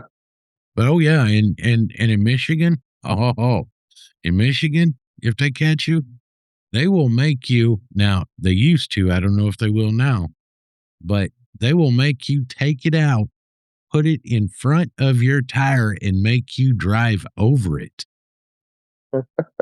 Yes, sir. Yes, sir. They will do that and give you a And ticket on top of it. and yeah, and give you a ticket and find you. Yep. Oh yeah. Oh yeah. These states, when it comes to radar detectors and big trucks, oh no, that's almost as bad as doing 20 over anymore. Huh. Yeah. I And mean, in the state of New Mexico, because I watch Fridays with Frank. You guys watch Fridays with Frank? once in a while. Okay. So at least you know who he is. Yeah. In New Mexico, 20 over is criminal Yeah. speed. And they can take you to jail and put your car in car jail, literally car jail, for up to 20 days Uh-huh. at $150 a day for storage. Yep. And it's even worse for a big truck. Well, I don't have that problem. Right. But no, I'm just saying. I remember when that came into effect too. Oh yeah, cops were anal about that. So they should be. Well, that's why everyone I knew and talked to, I told them speed safely. Speed safely. Yep. Yeah. Yeah. Yeah, I had to slow down after that law got kicked in. I had to slow down because yeah, I mean, I would cruise at 20 over the speed limit. That was just cruising speed. I wasn't even working hard. When I got to working hard, then I was, 30, 40, 50 over Right. because I had a truck that would do it. I had multiple trucks that would do it. In fact, every truck will go over triple digits. It's just all in how they're set up. Every truck from the factory will do about 130 miles an hour. At gross vehicle weight? Yes, sir. At 80,000 pounds, they will do 130 miles an hour. Guaranteed. Cool. But these companies have told these manufacturers this is how they want them set. So they set them like that. And everyone thinks, oh, that's just all trucks can do. No. No, they are purposely set for max speed. Yep. Now, personally, I wish they would have put our trucks max speed instead of 65 miles an hour, 67 miles an hour. That would help. Yes, because then you can get around a 65 mile an hour truck quicker and get the hell out of everybody's fucking way that wants Right. to do 90. And every day is just watching stupid people. Just stupid people drive. I don't even do that shit in my Jeep. Now, usually I'm speeding just because I don't have my computer set to 37-inch tires. But I know that at 65 miles an hour, I'm doing 71 or 72, I think, and 70 miles an hour is 81. Right. So one day I'll get that fixed, but today is not that day, and tomorrow ain't looking any better. Hey, Bryan, So, Bryan, how fast your truck run? Though they've got us to where we go up to 75. Okay. So must be nice. most places it is. It is nice. Most of the, I mean, I've had trucks though that were set to the cruise was set to like 70 and the floor was 75 so Right. that you could get around people. And I think that's a good way to set it because God dang, some of these turtle races are the biggest pains in the asses. Yeah, definitely. Oh, no, I agree. Watching two trucks, one doing 65 and the other one doing 66. 65.2. Yeah. It takes them 10 fucking miles just to pass because, God forbid, no one's backing out of it. Oh, hell Yeah. no. That shit's not happening. Guess what? You damn right. I ain't backing out of shit. If you wanted to come around me and you doing 65.2 and I'm doing 65, yeah, good luck with that. And everybody behind me, good luck with that. Yep.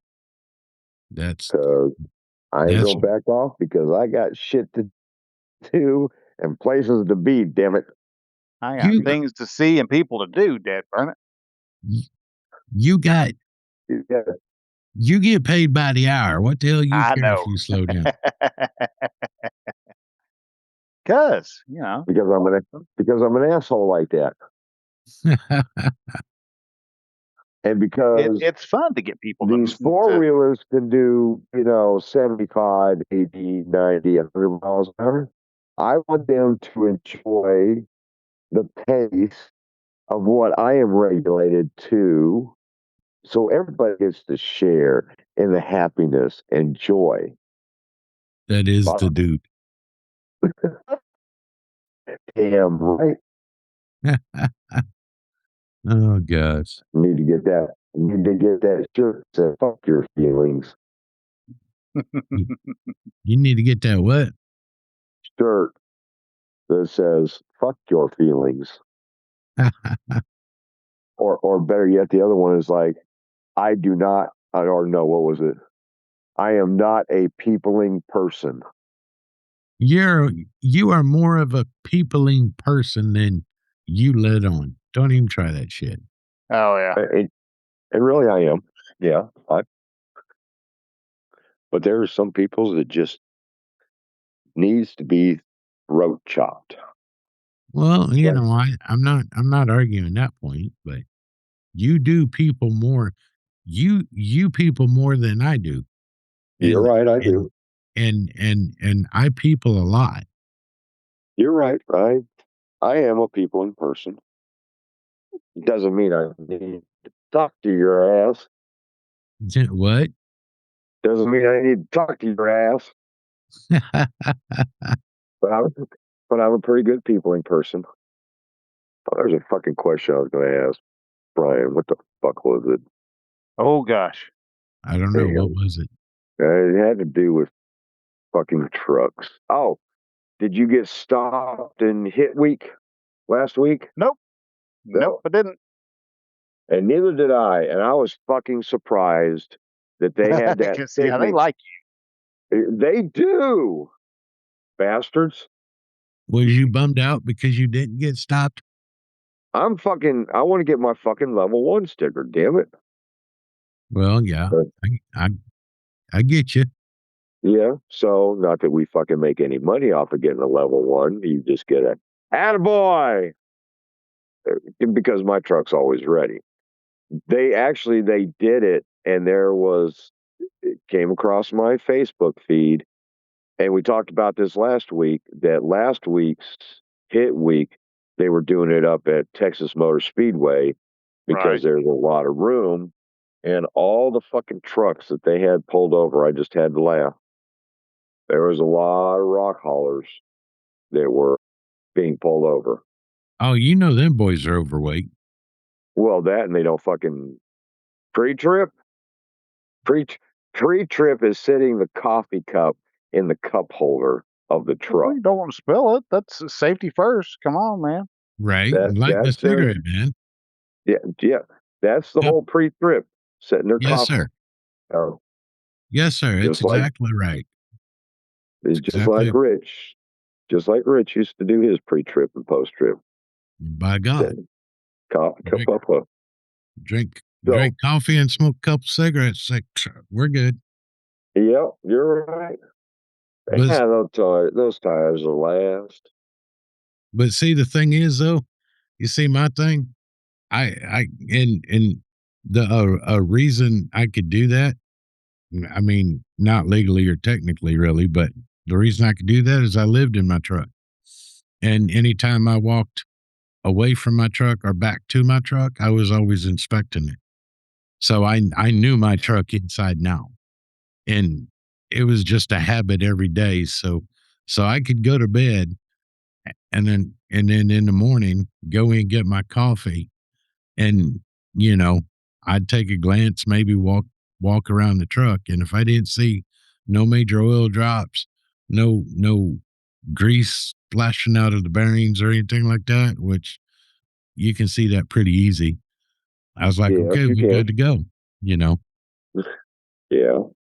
So that's why I could sit in the cab, drink my coffee, smoke a couple cigarettes, and be like, all right, let's start today.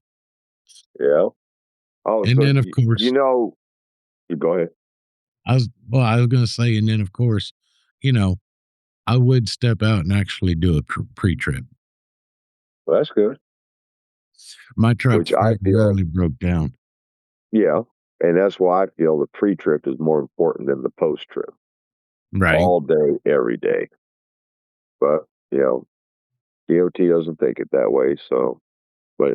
Well, you see, that's the thing. Like I said, with me living in my truck, and I mean, shit, if one light went out, even if it was a chicken light, I replaced it. Mm-hmm. I mean, in fact, I had some cab lights, some bulbs burn out on top. I didn't know it because I was driving, right? And I was going east. There's another old boy going west. I was in Texas, I think. He hollered at me and he said, "Hey, Blue Pete." I said, "Yeah, what's up?" He said, "You have a couple cab lights out?" "No, sir, did not know that." He said, "You do." I said, I'll fix it right now. I pulled right over to the side of the road on the shoulder, popped that hood, got up there, got the bolts, the screwdriver, because I had the glass lenses on there, the fancy glass lenses. I pulled them off and changed the bulbs right then and there. I was not going to ride down the road and have a chance of getting caught or looking like, a cyborg. Fuck no. My Pete was too pretty. I was sitting low in my seat looking so neat, driving my party blue Pete. Fuck yeah. Wow. I love that damn truck. I really did. Oh yeah, I was chromed out. I was about half chromed on the inside. And this was back when it first, when all that chrome first come out. Yeah. And everything, and that shit was expensive. I mean, it still is expensive, but it's cheaper now than what it was. Yeah. And you spent your money on that chrome for somebody else's truck. Yes, sir. I did. Lights, chicken lights. Did you take it all off when you left them? Nope. Because I was the last one to drive that truck. Because the guy that owned it, well, was a friend of mine. He's the one that taught me how to drive. And he put me in that truck and I drove it till he finally turned the truck back in because he said he couldn't make any money at it. And I had to drive it to the dealership. And actually the motor had blown. So he just turned the trucks back in. Took a loss on him. Right. Oh, yeah. And then I wound up driving for companies, and I didn't buy no chrome or nothing because it's like, nope, it's not my truck. That Blue Pete, even though he owned it, I drove it, I fixed it, I worked on it. I mean, I did everything I could, so that was my truck. In fact, I remember one time he had called me up. He says, "Hey, drive over to this Western Star dealer." He says, "I'm looking at a Western Star and I'm going to trade your truck." I said, "The fuck if you are." He's like, "It's my truck. My name's on the title." I said, "I don't give a shit. I'm the one that has to deliver it. And I'm not going to do that. So kiss my ass." That's exactly what I told him. Oh, he was pissed, but I mean, he didn't argue with me. I mean, he had hired some other drivers. I knew him, never liked them. And they lost him money hard because they were a husband-wife team supposed to outdo me in miles in a month, because a team can drive pretty much day and night. Pretty much. Right? Whereas I couldn't. But for the time they drove his other truck to while I was driving my Pete, I smoked them in miles every month. I mean, I'd run 12, 15,000 miles a month, paid miles. They would do maybe 10,000. Right. I mean, I was like, and these guys were supposed to be such great drivers. I'm like, yeah, you're all full of shit. But so he turned his trucks back to the leasing company, and I had to freaking deliver it. I was pissed. I was mad because I love that truck. Had a 435 kitty cat, 13 up against the dash. Was it 13 or 15? No, it was a 13. Oh man, I love that truck. And she would do, She wouldn't do what? Well, she would do, my buddy wouldn't let me run triple digits. So he set it about 95. He turned it down. I fought him over that too, but he wouldn't budge on that one. Well, he's the one that has to pay for the insurance. Oh, no, it wasn't insurance thing back then. I mean, he told me why he did it, and I mean, I could understand it, but it still pissed me off because he was thinking if I went, if I was doing if I was doing 130 miles an hour or 120 miles an hour, I would have a more of a chance of dying if I crashed than at 95. Now, I don't get his reasoning, but that's what he told me. Well, at least he was looking out for you. Well, yeah, and that's how I looked at it, and I figured, 95. I mean, no one else is really going to smoke me except a bull hauler, And I never did try and run with too many bull haulers. I did run with a couple, but not for very long. Them sons of bitches go. Oh yeah, and if they get caught behind me on a two-lane road, oh, you talk about some pissed off motherfuckers.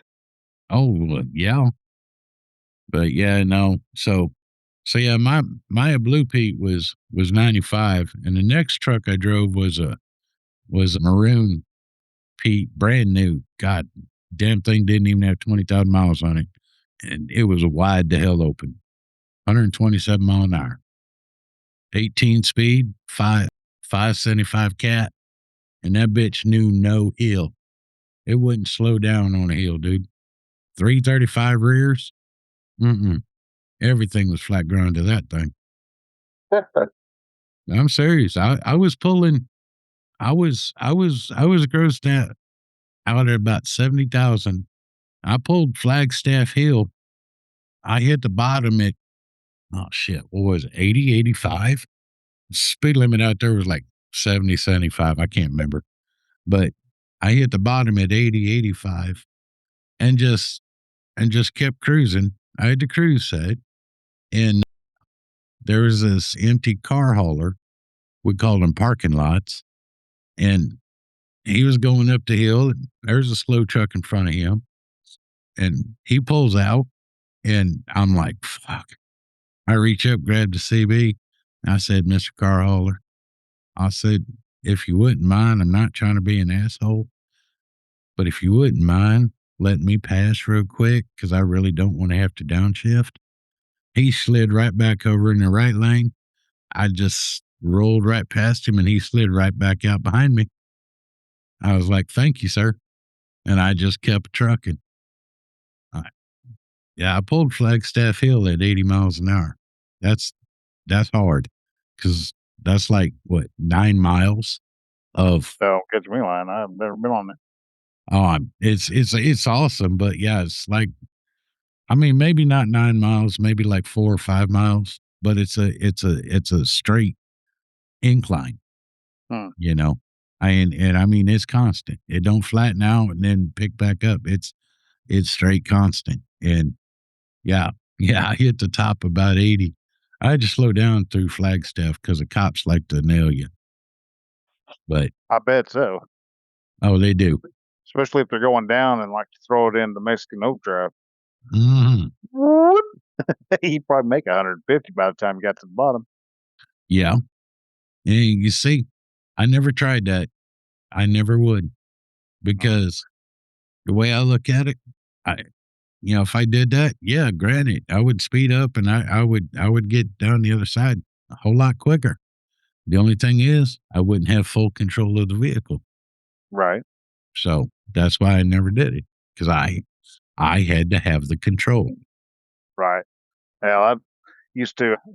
There's a good size hill outside Canadian, Texas, and I used to have fun. I'd drop her into Mexican overdrive, and it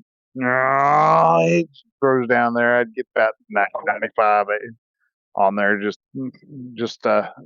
cruise down the hill in neutral. So right, yeah. If it's if it's a fairly straight shot and it's not that long, I probably would have done it. But I just, there again, if it happens to run away from you, you can't really do anything except hold on and pray. Yeah. Hopefully you didn't forget about some curve somewhere down at the bottom. Right. Yeah, the only other one I know of that I've always wanted to try and I never got around to actually doing it is the hill that is in between Ruidoso and Alamogordo. They're just long, straight, just Oh, that's going out across White Sands. yeah. Oh, dude, that's an awesome fucking ride. Yeah, I know. But I'd like to take a loaded truck and just throw her into neutral and just go down that and see how fast you go. Yeah, yeah, you better be careful because the Air Force. Oh no, well the just New Mexico Highway Patrol likes to hang out there too. Oh yeah, yeah, you got that and the Air Force out there because that's like because Yeah, out there. I wouldn't worry about the Air Force. They're on bicycles. Yeah, okay. No, no, I remember running out there and you see signs when you go out there Uh-huh. that there's a certain area when they're doing missile testing or exploding bombs, Right. okay? They shut that part of the road down. They've got Yeah. signs, big signs on the way. And then if you come up to the last one and it's flashing, you have to stop and wait until they're done. And I had to stop, I think only for like 5 minutes one time. I mean, normally I just ran straight through, with no problems. And Right. I remember coming out of White Sands and I mean, I was probably too far away, but that was the first time I had ever seen a B-1 bomber, and it looked like it came out of the ground, came from like underneath the Uh-huh. ground and took off. And I mean, I was still probably, I don't know, 3 or 4 miles away, but it was just a big wing, man. That was the first time I'd ever seen one. And I was like, oh my God, that's so freaking cool. That's awesome. Yeah. White Sands, running across White Sands in a big truck, I always enjoyed running out that way. Always enjoyed it. Oh yeah. Main reason I like heading out that direction is because of pistachio land, personally. So I yeah, didn't even, outside of Alamogordo, big old pistachio farm, and they've got some. You can go in and pick up different flavors of pistachios and stuff, and they've got some really kick-ass flavors of pistachios. So I had seen them. I just never stopped because I was like, I'm fixing to set the cruise and just ride. Because heading down the road. I mean, that freaking stretch of road is what, 50, 60 miles long? Probably. You If know, I had to guess, yeah. I mean, it's been years since I've been out there, but I always loved it. Never But been there. you ought to go. You ought to drive it, dude. Oh heck yeah. Just do not make a right or left turn off the highway Oh, because you will be met with government intervention because the Air Force owns all of that. they will help you, except for the little place that you can hop off and go take a sled and ride down to White Sands National Park area. Oh, I didn't even know that. Oh yeah. I just know that all that land out there on either side, once you get out of town, going east or coming back west or whatever, Uh-huh. that's all owned by the Air Force. Every stinking bit of it. And that's their live fire range. Right. Well, you know what I tell them What you think? is, hey, I'm a retiree. I can be out here. And then they show me the point of an AR-15 and says, no. Yeah. They, Them guys are fully loaded out. oh yeah. But yeah, no, it's I don't know why I love that area. And then I loved in Arizona, I loved going through the Apache Junction area down into the top side of Phoenix. Uh-huh. I loved going out through there because it'd be 120 degrees in Phoenix. It'd be 60 in Apache Junction. I mean, Apparently. seriously, the weather changes that much in just that short amount of time. And it's beautiful country up through there. Oh my God. It's beautiful country. Why does the weather change so drastically? Because it's in the mountains. Yeah, it's Oh, okay. up in the mountains. Yeah. Because when you leave Phoenix, you're climbing. And when you go up through Apache Junction and then run on up out through there, it's funny because you'll go through that mountainous area. And once you get out of that and back onto flat ground, you're back to 110 degrees again. It's weird. In that area, is that where the Continental Divide is at? No, I think it's too far west. Yeah. No. It's the Continental Divide goes through New Mexico. Yeah, that's right. And the east side of just a little bit on the east side of Arizona, but it's most of it's in New Mexico because Gallup is on the Continental Divide. Yeah.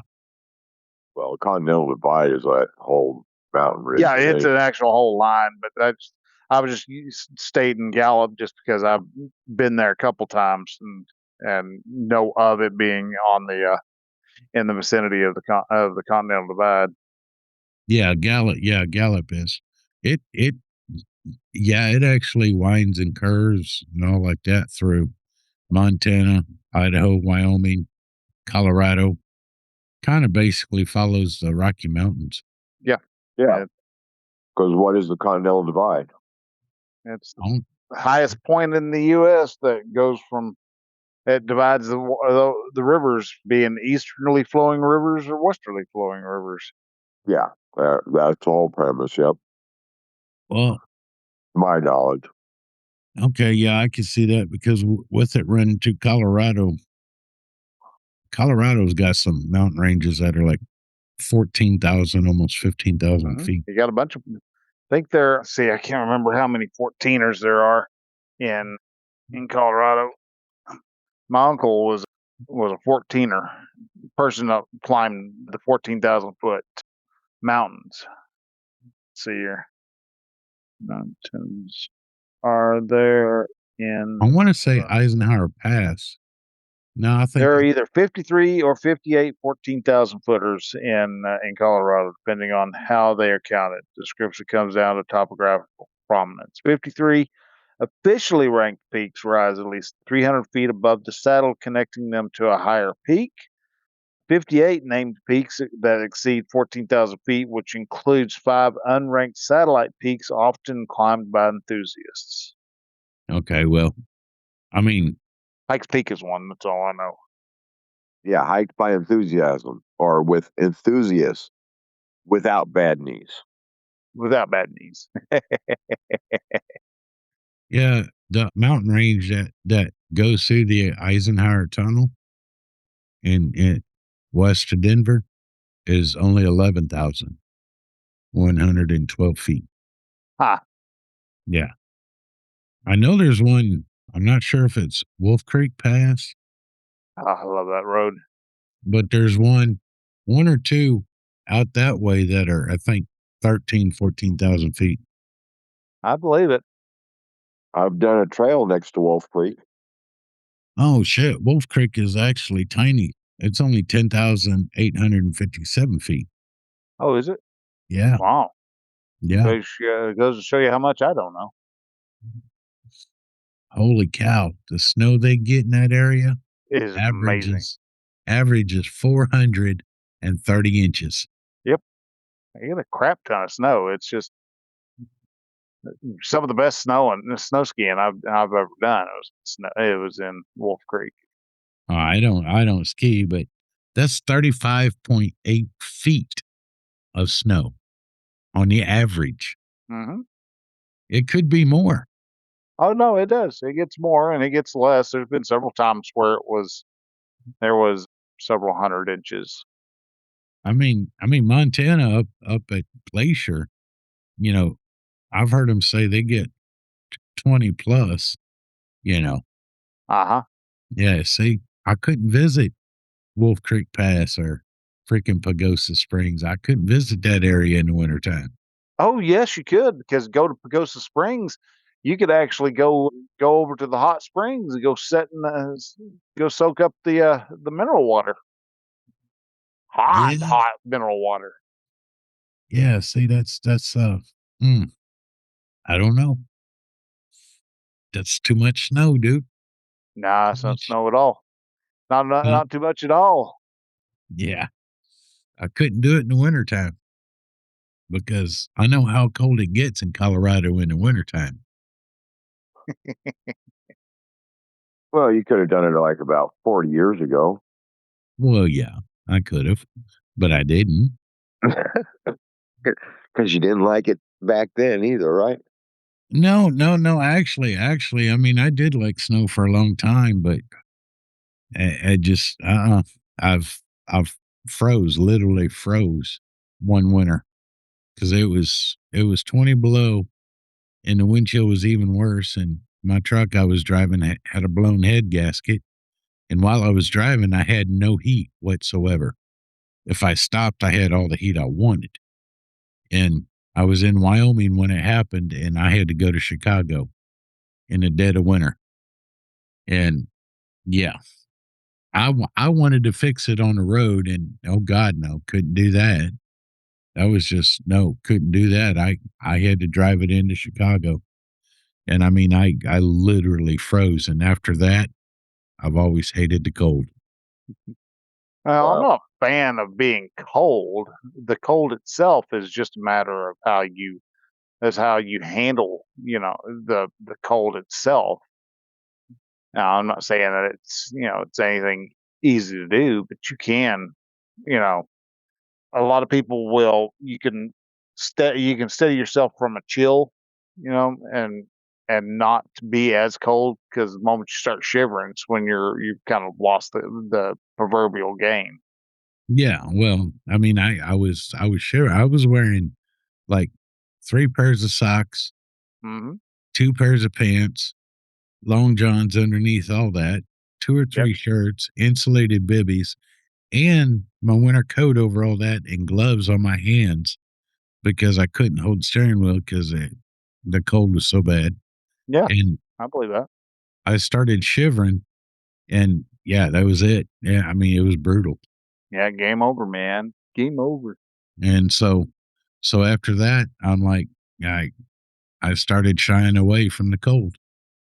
And now I'm at a point to where I can say no. You can't even play a game that's got snow. No, not really. Because it pisses me off because I feel it. Because that my mind drifts back to that time when my head gasket was blowed. Right. Yeah, that was brutal, man. I ain't gonna lie, that was brutal. Yeah, I know what you mean. Winter in Korea, fist V with no heat. Yeah. See, that's just no. Heat is my friend. Heat And we were the lowest priority. The Bradleys would get heaters first before, the fist vehicles would get a heater. right. I'm like, ain't that a motherfucking bullshit? I'd have built a fire. Fuck that. Well, I remember telling my guys to go find a vehicle that had a heater, and I was the only one that stayed in my vehicle. And when I woke up in the morning, oh yeah, there was a good layer of ice from the condensation of my breathing Uh-huh. up on the top of the ceiling of my vehicle. Well, I believe it. Yeah, that's one of my coldest nights ever. But I'm retired now, That's so right. I don't have to go out and play in the field That's right. unless I want to go camping. And it sure the hell ain't going to be when it's cold. Nope. Why not? No. I wouldn't get out the Oh, yeah, tent. no. Oh, yeah, I would. no. I wouldn't get Mm, out the motherfucking vehicle, nope. set up the damn tent, Hell, down here when it hits in the 40s, I rarely go outside. And if I do, I'm freaking bundled up like an Eskimo. Because you have 100% humidity, like, percent of the time.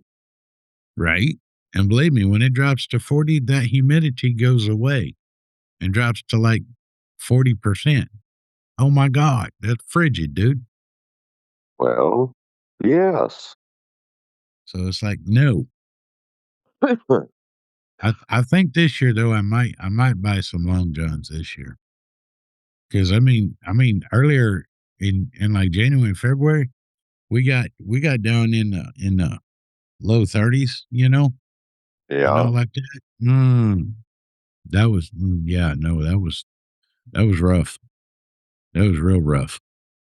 Because that's the thing. I made the mistake when I moved down here. I'm like, well, I don't need any of these winter clothes. I'm good now. Yeah, bullshit. Yeah. Wrong I, answer.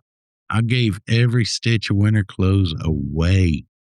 I I kept one jacket, that quilted jacket. Yeah, everything else I gave away, and it's like that was not smart. That was not my brightest moment. Lots of sweatshirts. Oh, I've got a couple hoodies and all like that, but uh, yeah, I need to get some long johns though, Yeah. because especially when it snowed the first part of 2025, I was ready to sell the house and just dive off in the Gulf and leave. Say see ya. That really torqued me. And go down to the Cayman Islands. Anywhere, I don't care, but yeah, okay. I'll go to Caymans. I'll go to Belize. I don't care where I end. I'll go to Cuba. I don't care. It don't snow in Cuba. If it does, I'll go further south. Shit. Yeah. Yeah, me and cold weather just don't get along. But I do like a nice breeze, though. Yeah. Well, then you could go down and live in Puerto Rico and, have the breeze during the hurricane season. Well, true. I could do that too. However, do not ever stop at a red light at night, I'd probably be asleep. probably. But they will carjack you if you stop at a red light. Huh. Yep. Down in Puerto Rico. I'd like to see him try that. Well, that's why you don't stop. You slow down, no traffic coming. You just keep on going through that red light. Well, even if I did stop, I would. They wouldn't like the party favors that I have for them. Well, no. So, I mean, word would spread pretty quick. Don't fuck with that gringo, Nope. because you ain't taking my car, my Jeep, whatever I have. You ain't taking it. No, it's mine. Well, we went down there in 88. It was December when we went down there. Matter of fact, December 7th. What day is that? That's Pearl Harbor Day, isn't it? December 7th? Yep. Yeah. So December 7th of 1988, I was sitting out by the pool catching a tan Oh, I bet you were. because we were down doing a live fire at Roosevelt Roads, Puerto Rico for naval gunfire. Okay. We got to call in off of two ships, the USS King and the USS Kidd, with 5-inch 58 guns. That was fucking cool as hell. Were you on the ships? No, we were on the land calling in fire support from the naval Okay. ships. Okay. So that was fun to see. Oh, I bet it was. But that was the time frame down in Puerto Rico. I can't remember what the cars were, but those old bubble lights. I think Michigan still has it on top of their state police. Yep. Those big bubble lights. Yep. We went by when we were going back to the airport, and we passed, there was probably 30 cars in this group of cars. Picture like a Honda Accord with 4 bubble lights on the top, 4 bubble lights on the hood, and 2 on the trunk. Oh my God. He was afraid of not being seen. Holy shit. He blind you with the light. You couldn't drive nowhere. You'd stop immediately. And that wasn't just one car. That was a whole fucking group. 30 cars that were covered in bubble lights. And you see, Michigan has the one bubble light on top, the big, huge bubble light on top. And then on their hood, they have a smaller, like, sign that says stop. Yeah.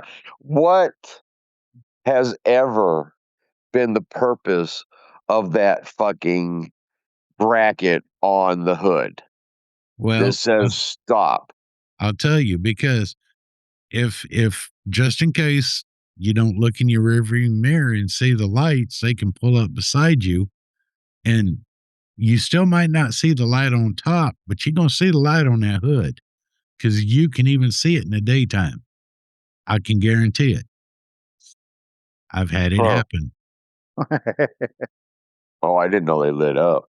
Oh yeah. It lights up.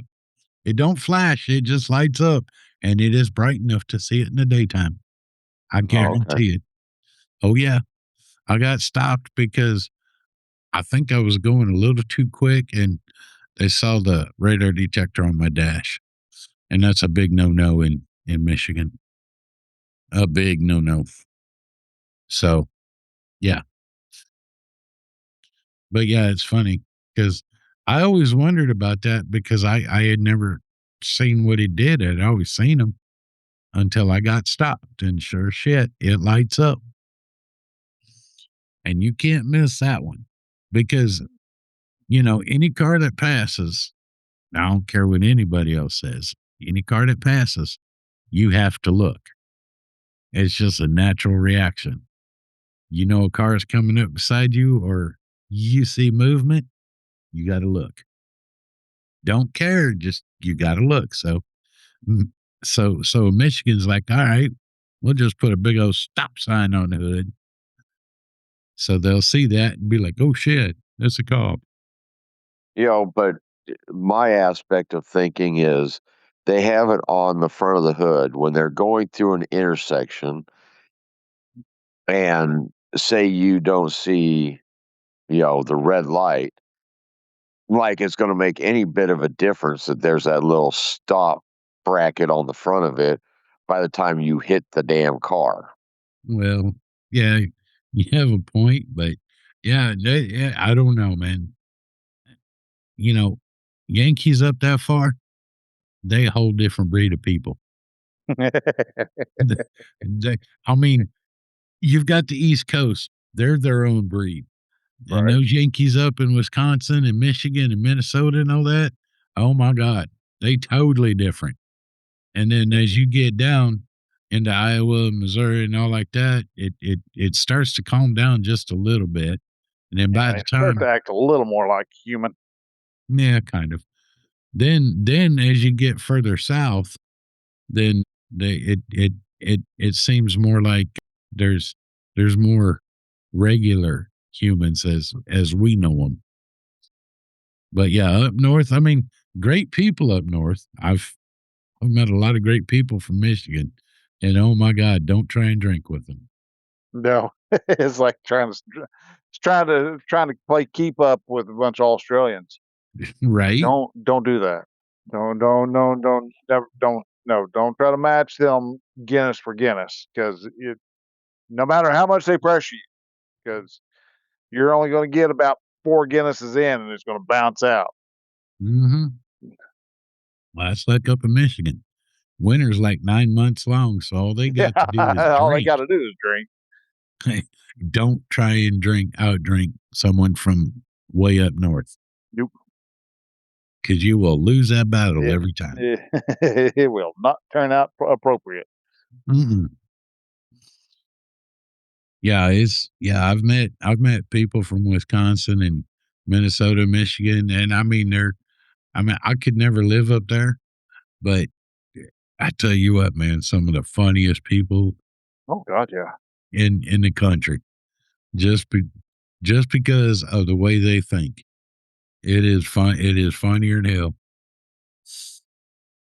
Agreed. So, Brian, have you heard anything further with Scott and has he gotten paid on his settlement and back pay and all that?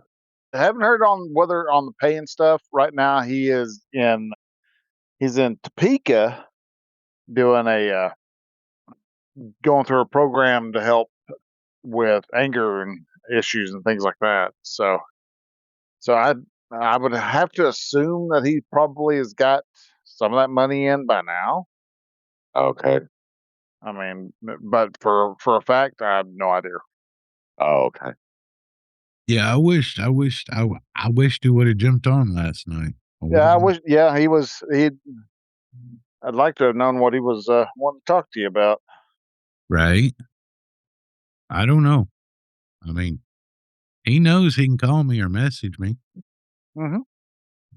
But either way, it's I don't care. So yeah, I just sure he'll get a hold of you eventually. no, I believe it. I just hope this program helps him. Same here. I mean, he does get a little more wound up than we do. And Yeah. we get wound up, okay? I ain't taking nothing away from us saying we all peaches and cream here, because we get wound up just like everybody else, but dadgum, sometimes it seems like Scott just goes head over heels. Yeah, he does enjoy dropping into overdrive from time to time. Oh, I saw an article today, and oh my God, I just read the headline and kind of skimmed through it and just immediately thought back to what freaking Colorado does. But the state of Oregon, okay, apparently the state of Oregon thinks they own the ocean. They want to, or they're trying to, or planning to charge companies that have ran fiber optic cables on the ocean floor because it Well, they've got to passes. find some way of trying to make money because they're running all the all the companies off. Them Well, and Washington. right, but yeah, I saw this article that Oregon is trying to charge companies, and I'm not sure which companies, like the ones who laid the cable or the ones who own the cable, but it's on the ocean floor. Oregon doesn't own the ocean, and I'm sure they probably have like 4 miles out into the ocean. They can claim, like how the U.S. can claim 12 miles of international waters. you see, that's the thing. That's the thing. The federal government claims that, yes, Yeah, the individual states can't. I've never heard of give them a chance. individual They states will doing that. if they can make money off the states will if you give them a chance because they're Well, going to go true, for any, especially the West Coasts, because they're right? trying to find any way possible to make money because they're running all the businesses out to Nashville and Texas and Florida. Right. Well, and like in Colorado, they will throw you in jail if you try and collect rainwater Hmm. Well, Texas for a long time was like that too. because Colorado says they own the rain. Yeah, they it has Yeah. to. You have to allow the water to flow downhill. Yeah, but you see, that's the thing. They say they own it while it's still in the air. Yeah, that Okay. is our land. It's going through our. They, I guess the airspace. I don't know. I've always because yeah, there was a car wash company that was they had a big old cistern underneath their car wash on their property under the car wash itself, and they got in trouble. I don't know if it was Colorado or Oregon, but one of those places they got sued and were told you can't be collecting the rain because all the rainwater that fell on their property would go into the cistern, Right. and they were told no, you can't do that. And they were like, Well, well, fuck that's the you, yeah, thing. we can. It was already there, and two, they own the land. Yeah. But no. See, I remember hearing shit like this back in the early 2000s. Yeah. This, Well, this is yeah, when it's been like this I is said, when Texas used to do that too. it's like you don't own the rain. You don't own the rain. They've got to ensure that people downstream get it because I mean, and I get a lot of that argument because what is the name of that dam? There's a reservoir in New Mexico, basically right on the state line, Okay. and the reason why you see the Canadian River so damn dry these days is You mean the because Colorado? no, the Canadian River. This is the river that runs in between Amarillo and Dumas. It's big old wide Okay. riverbed. Yeah. It flows into Lake Meredith, and from Lake Meredith, it flows on down into eventually. I think it connects to the Illinois, maybe the Arkansas. Actually, I think it's the Arkansas River, but I want to say it's in Clayton, New Mexico, and that's not sounding right. I forget the name of the lake, but anyhow, there's a lake. They've dammed off the Canadian River.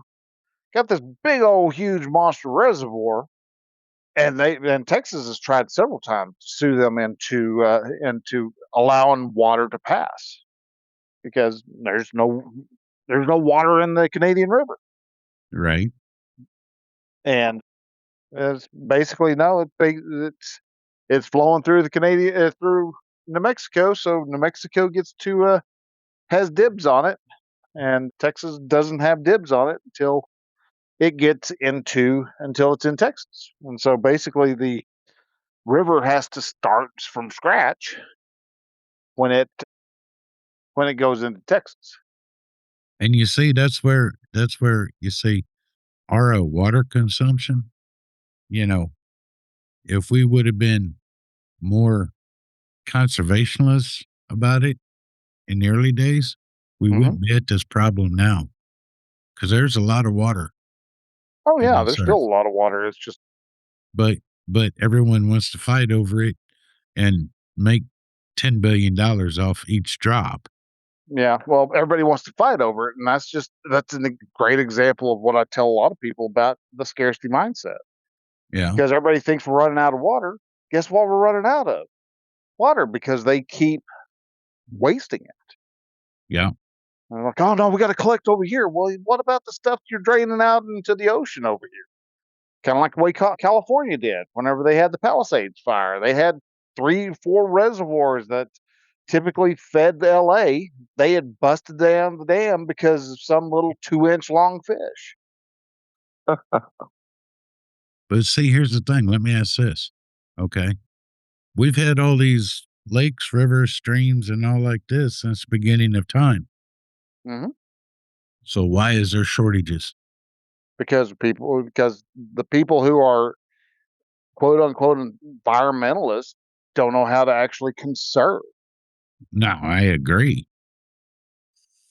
I agree 100%. But yeah, it's like all this fight over water and we're in a drought. We're in a drought. Guess what? You caused it. Yeah. Open up the dams. Let water flow. And then of course, everyone says, climate change, climate change. We're not the only motherfuckers who are contributing to climate change. No, climate change is just the phrase that people use these days to be able to maintain control. And that's all it is. It's for That's exactly what it is. Just because everyone thinks America needs to be the savior of the world. Oh, we need to have stricter regulations while dozens of other countries do whatever they want. It don't work. Nope. That's the same way with the water, same way with the food. It's all tied up into control. Because if people would have listened to their grandparents, because most of them knew how to grow a garden, can, Right. and all like that, we wouldn't have any of these problems. No, Nope. but I mean, we've taken, well, history has to repeat itself from time to time because you get people who just don't learn. Right. And I mean, one of the lessons that people have failed to learn is, everything that our grandparents from the greatest generation taught was learned on how to save everything and why you actually want to fix stuff and it's a pain in, I mean, granted, yeah, it's a pain in the ass, and it's easier to have the disposable income or the disposable material, but at the same time, it's not. You lose the value. Right. I mean, come on, people. You used to have families that would fight over grandma's cast iron skillet. Oh, yeah. Oh, I hell. mean, there would be family feuds, and people wouldn't talk to each other for generations because like I said, grandma's Grandma's cookbook or her cookbook, yeah, the frying pan. recipes. Oh yeah, grandma's recipes. Oh my God, yeah. I mean, we had one of those here when my grandmother passed here recently. What was it? 2021. There was everybody wanted her sour cream fudge recipe, and I just asked for one of one of her cookbooks, and come to find out, it was one of the church cookbooks, and she had Marlene's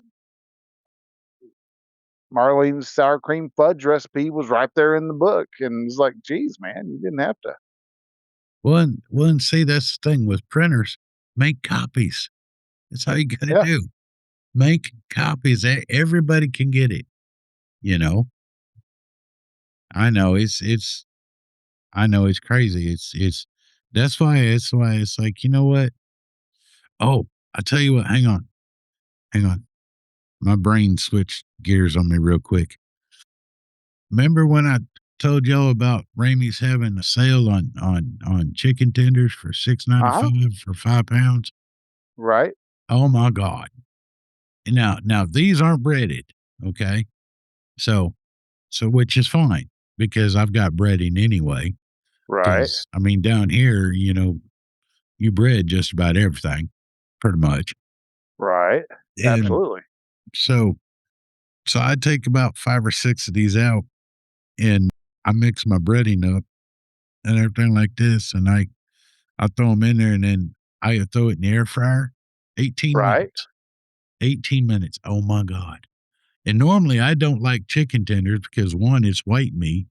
And if you Right. buy them at a fast food joint, okay, they're drier and shit because Typically, yeah. everybody murders them. They overcook them way too much. Right. Well, you bread them up 18 minutes at 360 degrees in an air fryer. Oh my God. They're moist. They're done. And oh man. And normally I've been putting slap your mama in the breading. God, sloppy And mama. then I do That that. and stale cracker. Now then I take a little bowl on the side, put some ranch dressing in there. I put a little more Right. slap your mama in there and mix that up. Oh my gosh, I'm telling you. That is the next big thing, man. Get you some fresh chicken tenders, unbreaded. Bread them yourself. Get you some slap your mama and some ranch dressing and slap your mama. Right. Throw them in the air fryer. Make a thing of instant taters. Fit for a king right there. That's good eating. I don't care who you is. That is good eating right there. Well, I agree with you, except for good eating would be what I had last weekend, which was fried green tomatoes. Well, You got some, huh? Yeah. you could cook up some fried green tomatoes too. You could do the same thing with the same batter. Get you some fried green tomatoes, get you some chicken tenders, and have both. Oh my God, dude, you're in heaven. I'm telling you. Have a big I'm old plate sure. of fried green tomatoes over here, a big old plate of chicken tenders, and just go to town, buddy. Oh, hell yeah. Oh, speaking of something else, I stopped at McDonald's today, got a sandwich. Sandwich. Yeah, got a sandwich, right? My order come up to $9.98. All right. And I gave her a $10 bill because one of the few rare times that I have cash, but I gave her a $10 bill, right? I got 5 cents in change. McDonald's doesn't have pennies anymore. Right. Yep. Pennies have been discontinued. I know that, but I had never, you know, I had never seen that, you know. I mean, I just kind of figured they was going to just drop off to 2 pennies, which I didn't care for, or anything. But yeah, the girl gave me a nickel back. So I made 3 cents. I've got a jar full of pennies. I probably need to hang on to them. They might become valuable. Yeah, they might actually become worth $1 a piece. Hey, I got quite a few pennies. But yeah, I just had to let y'all know about my culinary details of the past couple of days. There's some All right. good chicken tenders, man. I was smart, and I got 2 5-pound bags when they was on sale because I didn't play around. Yeah, well, as long as they weren't limiting you less than one apiece. No, Nope, there was not this time. no sign saying on the chicken tenders. And I mean, I could have bought 4 if I wanted or 6, but I mean, shit, 10 pounds of chicken tenders gonna last me a little bit, Oh yeah. you know. But yeah, I'll pull them out, throw them in a bowl, let them sit, and thaw out, and then cook them for dinner. Oh man, that's some good eating right there. I'll believe that. Oh, yeah. I'm sure. And it's simple, easy to do. I love my air fryer, honestly. So, well, it is just about that time. Need to get my list brought back up. And let's see here. Let's what are we gonna? What's our our website of the week? Let's see here. Well, there is. If you would like to if you're interested in taking any free MIT courses, you want to see how smart you are or how smart you aren't, or if you like to see how much more smarter you could become, MIT actually has free classes that you can take. They're free courses, I and heard you can about that. go. Yeah, you can go to OCW. That's Oscar Charlie Whiskey .mit.edu, and there they have all kinds of free courses that you can attend. There are tools for robust science. There's Africana studies, energy, entrepreneurship, environment, and sustainability. There's introductory to programming, introductory science and math, There's MBA. comedy. There's there's comedy. There's just a whole slew of different types. Yeah, there's the fMRI boot camp for cognitive sciences. There's the Terrascope tools for robust science, ethics of technology. There's your comedy again. Machine learning for inverse graphics, geometry and topology in the plane. and it's in the plane. I'm trying to think of something that rhymes with plane. Didn't sound like a made up word. Jane. Yeah, I was going to say it's in a plane with Jane. That's about the only thing I was coming up with.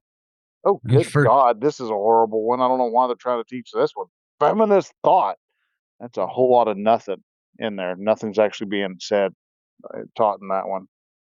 Teaching La Princesse de Cleves. I don't know why that's it's humanities. Relativistic quantum field theory. Yeah, there's a bunch of made up words. Theories and methods in the study of history. Defining real world problems with DIS method. Describe, inquire, and state. There's how to AI almost anything. Really? Yeah. Making of a Roman emperor. Astrophysics level 2. Heavy metal 101. Yeah. Oh, and it's actually music. It's the actual heavy metal genre. Okay. I figured they were talking about like lead and mercury and shit. Nope. Music, fine arts, music history. So project-based language learning for Chinese too. So if you want to become a Chinese spy, they got Chinese calligraphy. Yeah, like that's a really good thing to learn at Massachusetts Institute of Technology. I mean, hello, let's do some technology shit, not American urban history. You know, good thing a lot of these are free because yeah, I wouldn't pay a dime for it. A lot of it though, I think science, policy, boot camp. That one sounds kind of interesting. Atmospheric and ocean circulations. I mean, that's superconducting magnets. That would be programming for the puzzle. Lego robots. If they didn't have it free, how much does it cost to go to a class in MIT? I don't know. I don't either. But to Lego robots, to go play with Legos, to pay God knows how much that would end up being. See here. So let's find out. How much do courses cost at MIT? But this site is a free one, isn't it? Yeah, no, these are all free. So, I mean, granted, but at the same time, I mean, standard undergraduate and graduate tuition is usually about $33,000 plus per semester, about $1,000 per unit. So somebody is paying, if it wasn't on the free side, somebody'd be paying $1,000 to play with Legos. Quantum information science. And then they got the cool things in there mixed in there, and then they got some really, really BS stuff. I mean, it's like women in South Asia from 1800 to present. How is that going to help anything? Granted, it's good to know, but at the same time, is that really centered around technology? MIT is more than just about technology. Well, then they should call it MI more than technology. I mean, it should be MIMT or right. MIMTT, more than technology. But yeah, I might just have to look at this. kind of poker theory and analytics. There you go.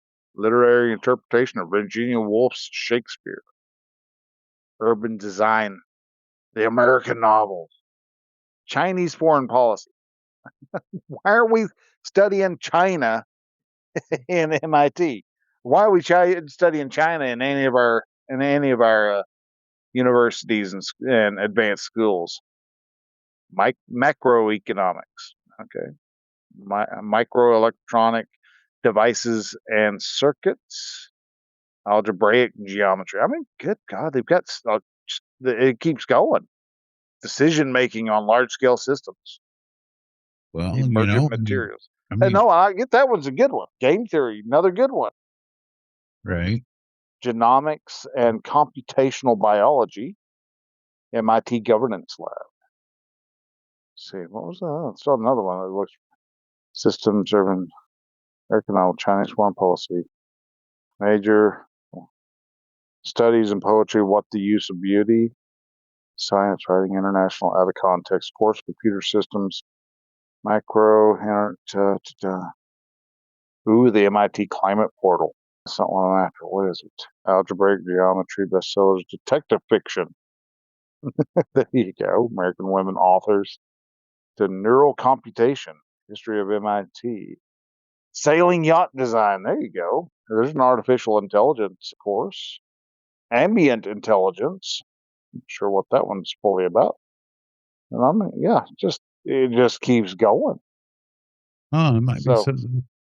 Look at. there's a little bit of something for everybody. You want to be a flaming liberal? You can get flaming liberal stuff for you. If you want to actually get smarter, they got actually smarter stuff for you. So, but anyhow, we are at after 10 o'clock. So I guess, all right, guys, I guess it's time going ahead and also just get this big bird landed, and so that way we can get Mr. Ron off the bed. I'm actually not jumping back into work until the 28th. So, woo. Oh, wow. So yeah. you're at home? Yeah, I'm at home. I've been at home since Thursday, actually. Okay. Since last Thursday. So I've been off a week. And that's because Jana ended up having gallbladder surgery. Right. Yeah, I remember that. Yeah. And then on Monday, might be Sunday. Monday. No, it was Monday because we went to the chiropractor for Jana's back. And yeah, we were out and about and thought, hey, you know what? She'd had a couple meals after that since she got back. It had some chicken, had some pork chops and things. And so far everything was going good. So we were like, yeah. So let's stop by. Let's get something just kind of light to eat. And so stopped by Arby's and got some potato cakes. And yeah, she ate a potato cake. And about 4 hours later, we were back in the hospital. Holy cow. It fucked her up. She's still not really. I don't know if it is the potato cakes that really screwed her over, or if it was just a coinciding of other stuff that's happening, or what. Because yeah, she's still not back to what she was on Sunday. And so yeah, I'm back at the house, and they've changed. I was telling you how they're going to be changing our schedules and stuff. Well, right. they must. They wanted to make some. They got everybody all worked up. They were making these big changes, and I guess enough people complained, bitch, moaned, and groaned that they were like, "Okay, well, we kind of started making a change, and now nobody's really liking the 5155 type of deal. So we're going to keep the 6166. So we're keeping the same rotation." But the problem is now, well, it's not actually a problem. I mean, you can look at it as a problem, but it's instead of doing 6 days of nights, then 6 days of days, they're doing 6 nights, 24 off, 6 nights, 6 off. Then they're doing 6 days, 24 off, 6 days, or 32 off, 6 days, and then you're off again. So each hitch, you're staying in that shift. Okay. So, but they aren't actually making all that shifted over until, or at least for me, I don't starting up until the 28th. And they're like, well, you can come in and do some stuff. And I was like, first I was like, yeah, I think I might do that. And then once Jana got sick again on Monday, I was like, you're gonna have to go ahead and just hang here, make sure she stays safe, and we can get her back on her feet, so that while I'm gone for 2 weeks, I'm not worried that she's not eating, or she had some other type of attack and no one's around to be able to get her to anywhere. Just lucked out that our family friend Rhonda was able to be around, because she was getting ready to take off to go to Kansas to go pick up some a family member and bring them back down to back down to Oklahoma. No, okay. So we were like, whew, okay. So, and she was a trooper. I mean, she went and grabbed Jana and stopped when Jana had to Ralph all over the ground and got her to the hospital, and they got everything taken care of. And so, yeah, it was. We're thankful that that Rhonda and Robert were able to were in town. So That's cool. yeah, I'm still at the house and will be for a little under a week now. So basically Okay. a little over 2 weeks off, and yeah, my paycheck is going to not like this. So Well, no, but it'll write itself, oh yeah, it'll correct fairly itself quickly. out. But anyhow, so folks, there in the audience, I want to say thank y'all very much for taking the time out of your days to see what three good friends have to say to each other. We have been meeting like this longer than we've been doing the podcast. We just decided, that we crack ourselves up enough that we're going to go ahead and just overshare, and overshare we do.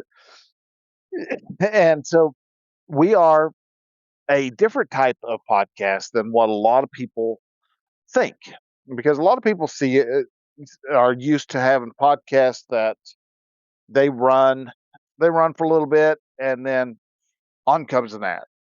Especially if you think podcasts run in YouTube. Podcast, if you've got YouTube videos in YouTube, you can have video podcasts that appear on YouTube, but if it does not have an RSS feed, that is not a podcast. So if you go to their site and you go and look for the RSS feed and you don't get anything, then that's the RSS, that's the lack of an RSS feed. So they are not an actual podcast. But if you do have, or with ours, we do have an RSS feed, and so we do.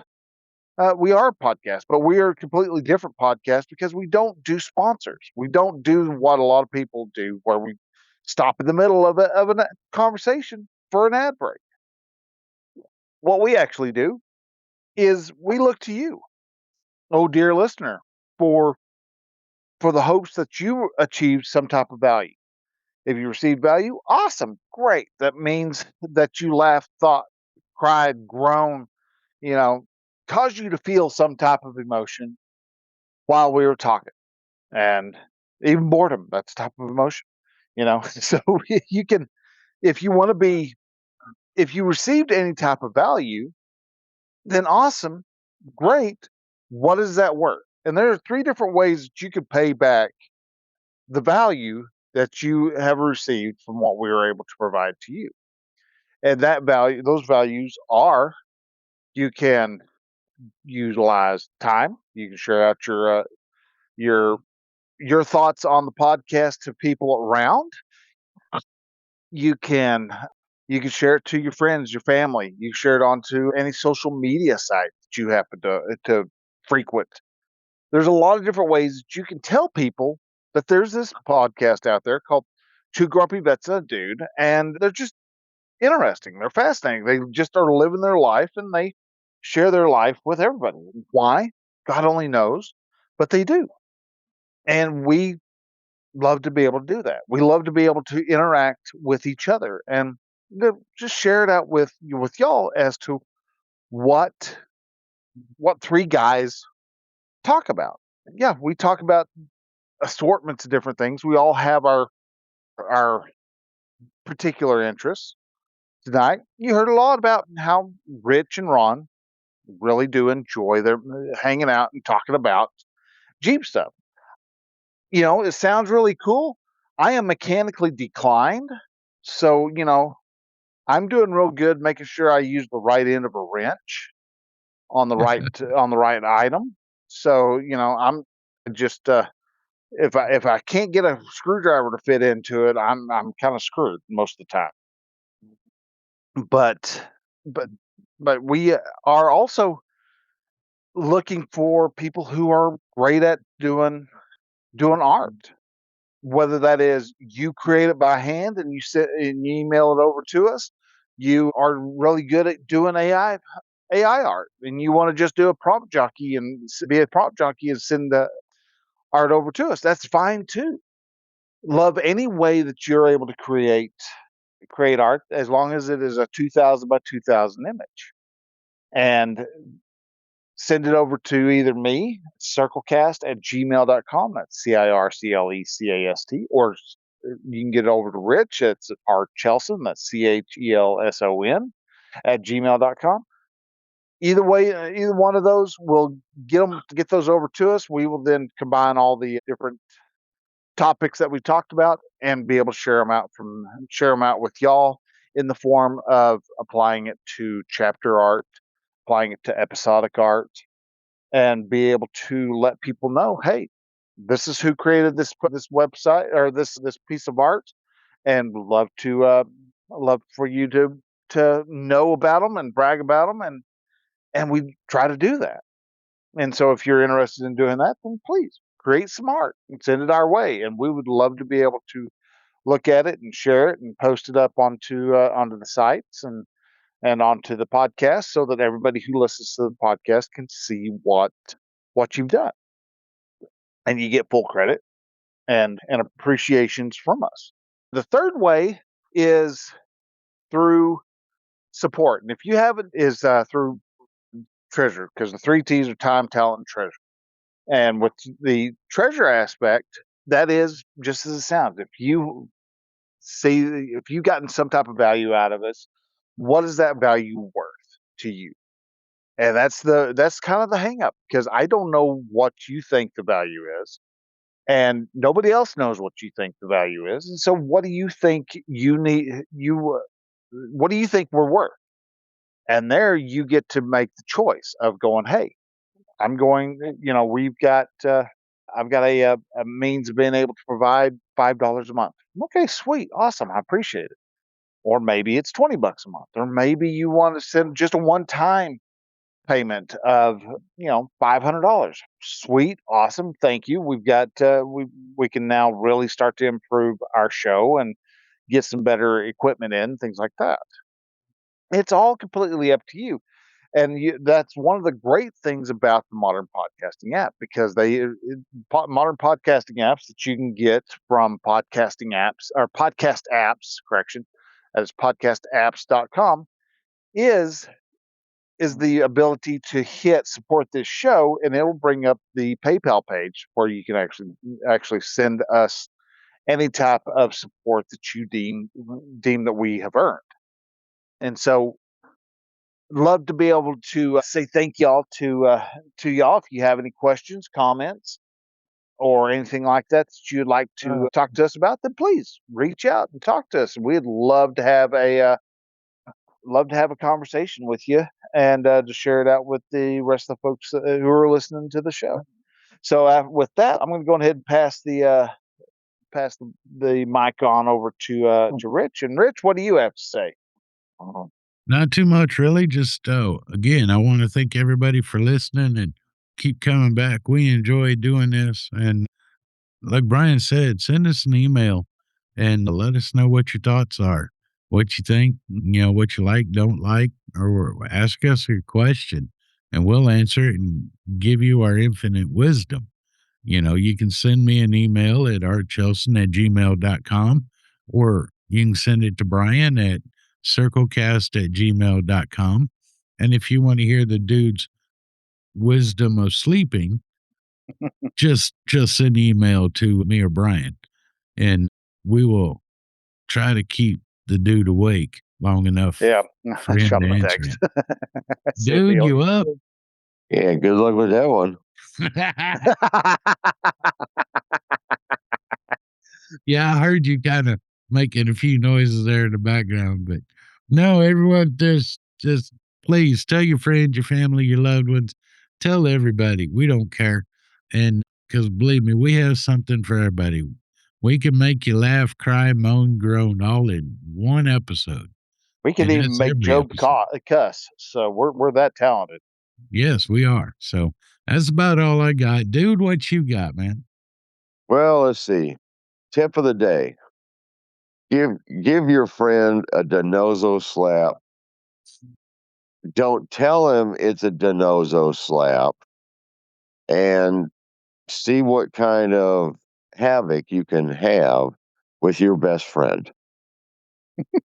Run around, just start smacking your, start smacking you. Just smack somebody in the back of the head and tell them, or scream Denozo. See if they'll figure it out or not. That could be good and bad at the same time. Right. Well, yeah, just like your comment right before you handed it off to me. You'll be happy, sad, mad, good, and there's something. It sounded like an orgy. I'm sorry. A fruit salad orgy. A fruit salad orgy. I don't even want to know. Oh what my that gosh. That's funny. is. That is So, funny. so, all right. Well, Rich, Ron, y'all take care. Y'all have yourselves a good rest of the night. Y'all have a good rest of the week, and I will see y'all next Thursday. We'll see what the world is happening then. So appreciate y'all coming on, and we will talk to y'all next week. So till then, bye. Later. Peace out. All right, guys. Catch y'all later. All right. All Have right. a good one, guys. Yeah, you too. All right. Bye.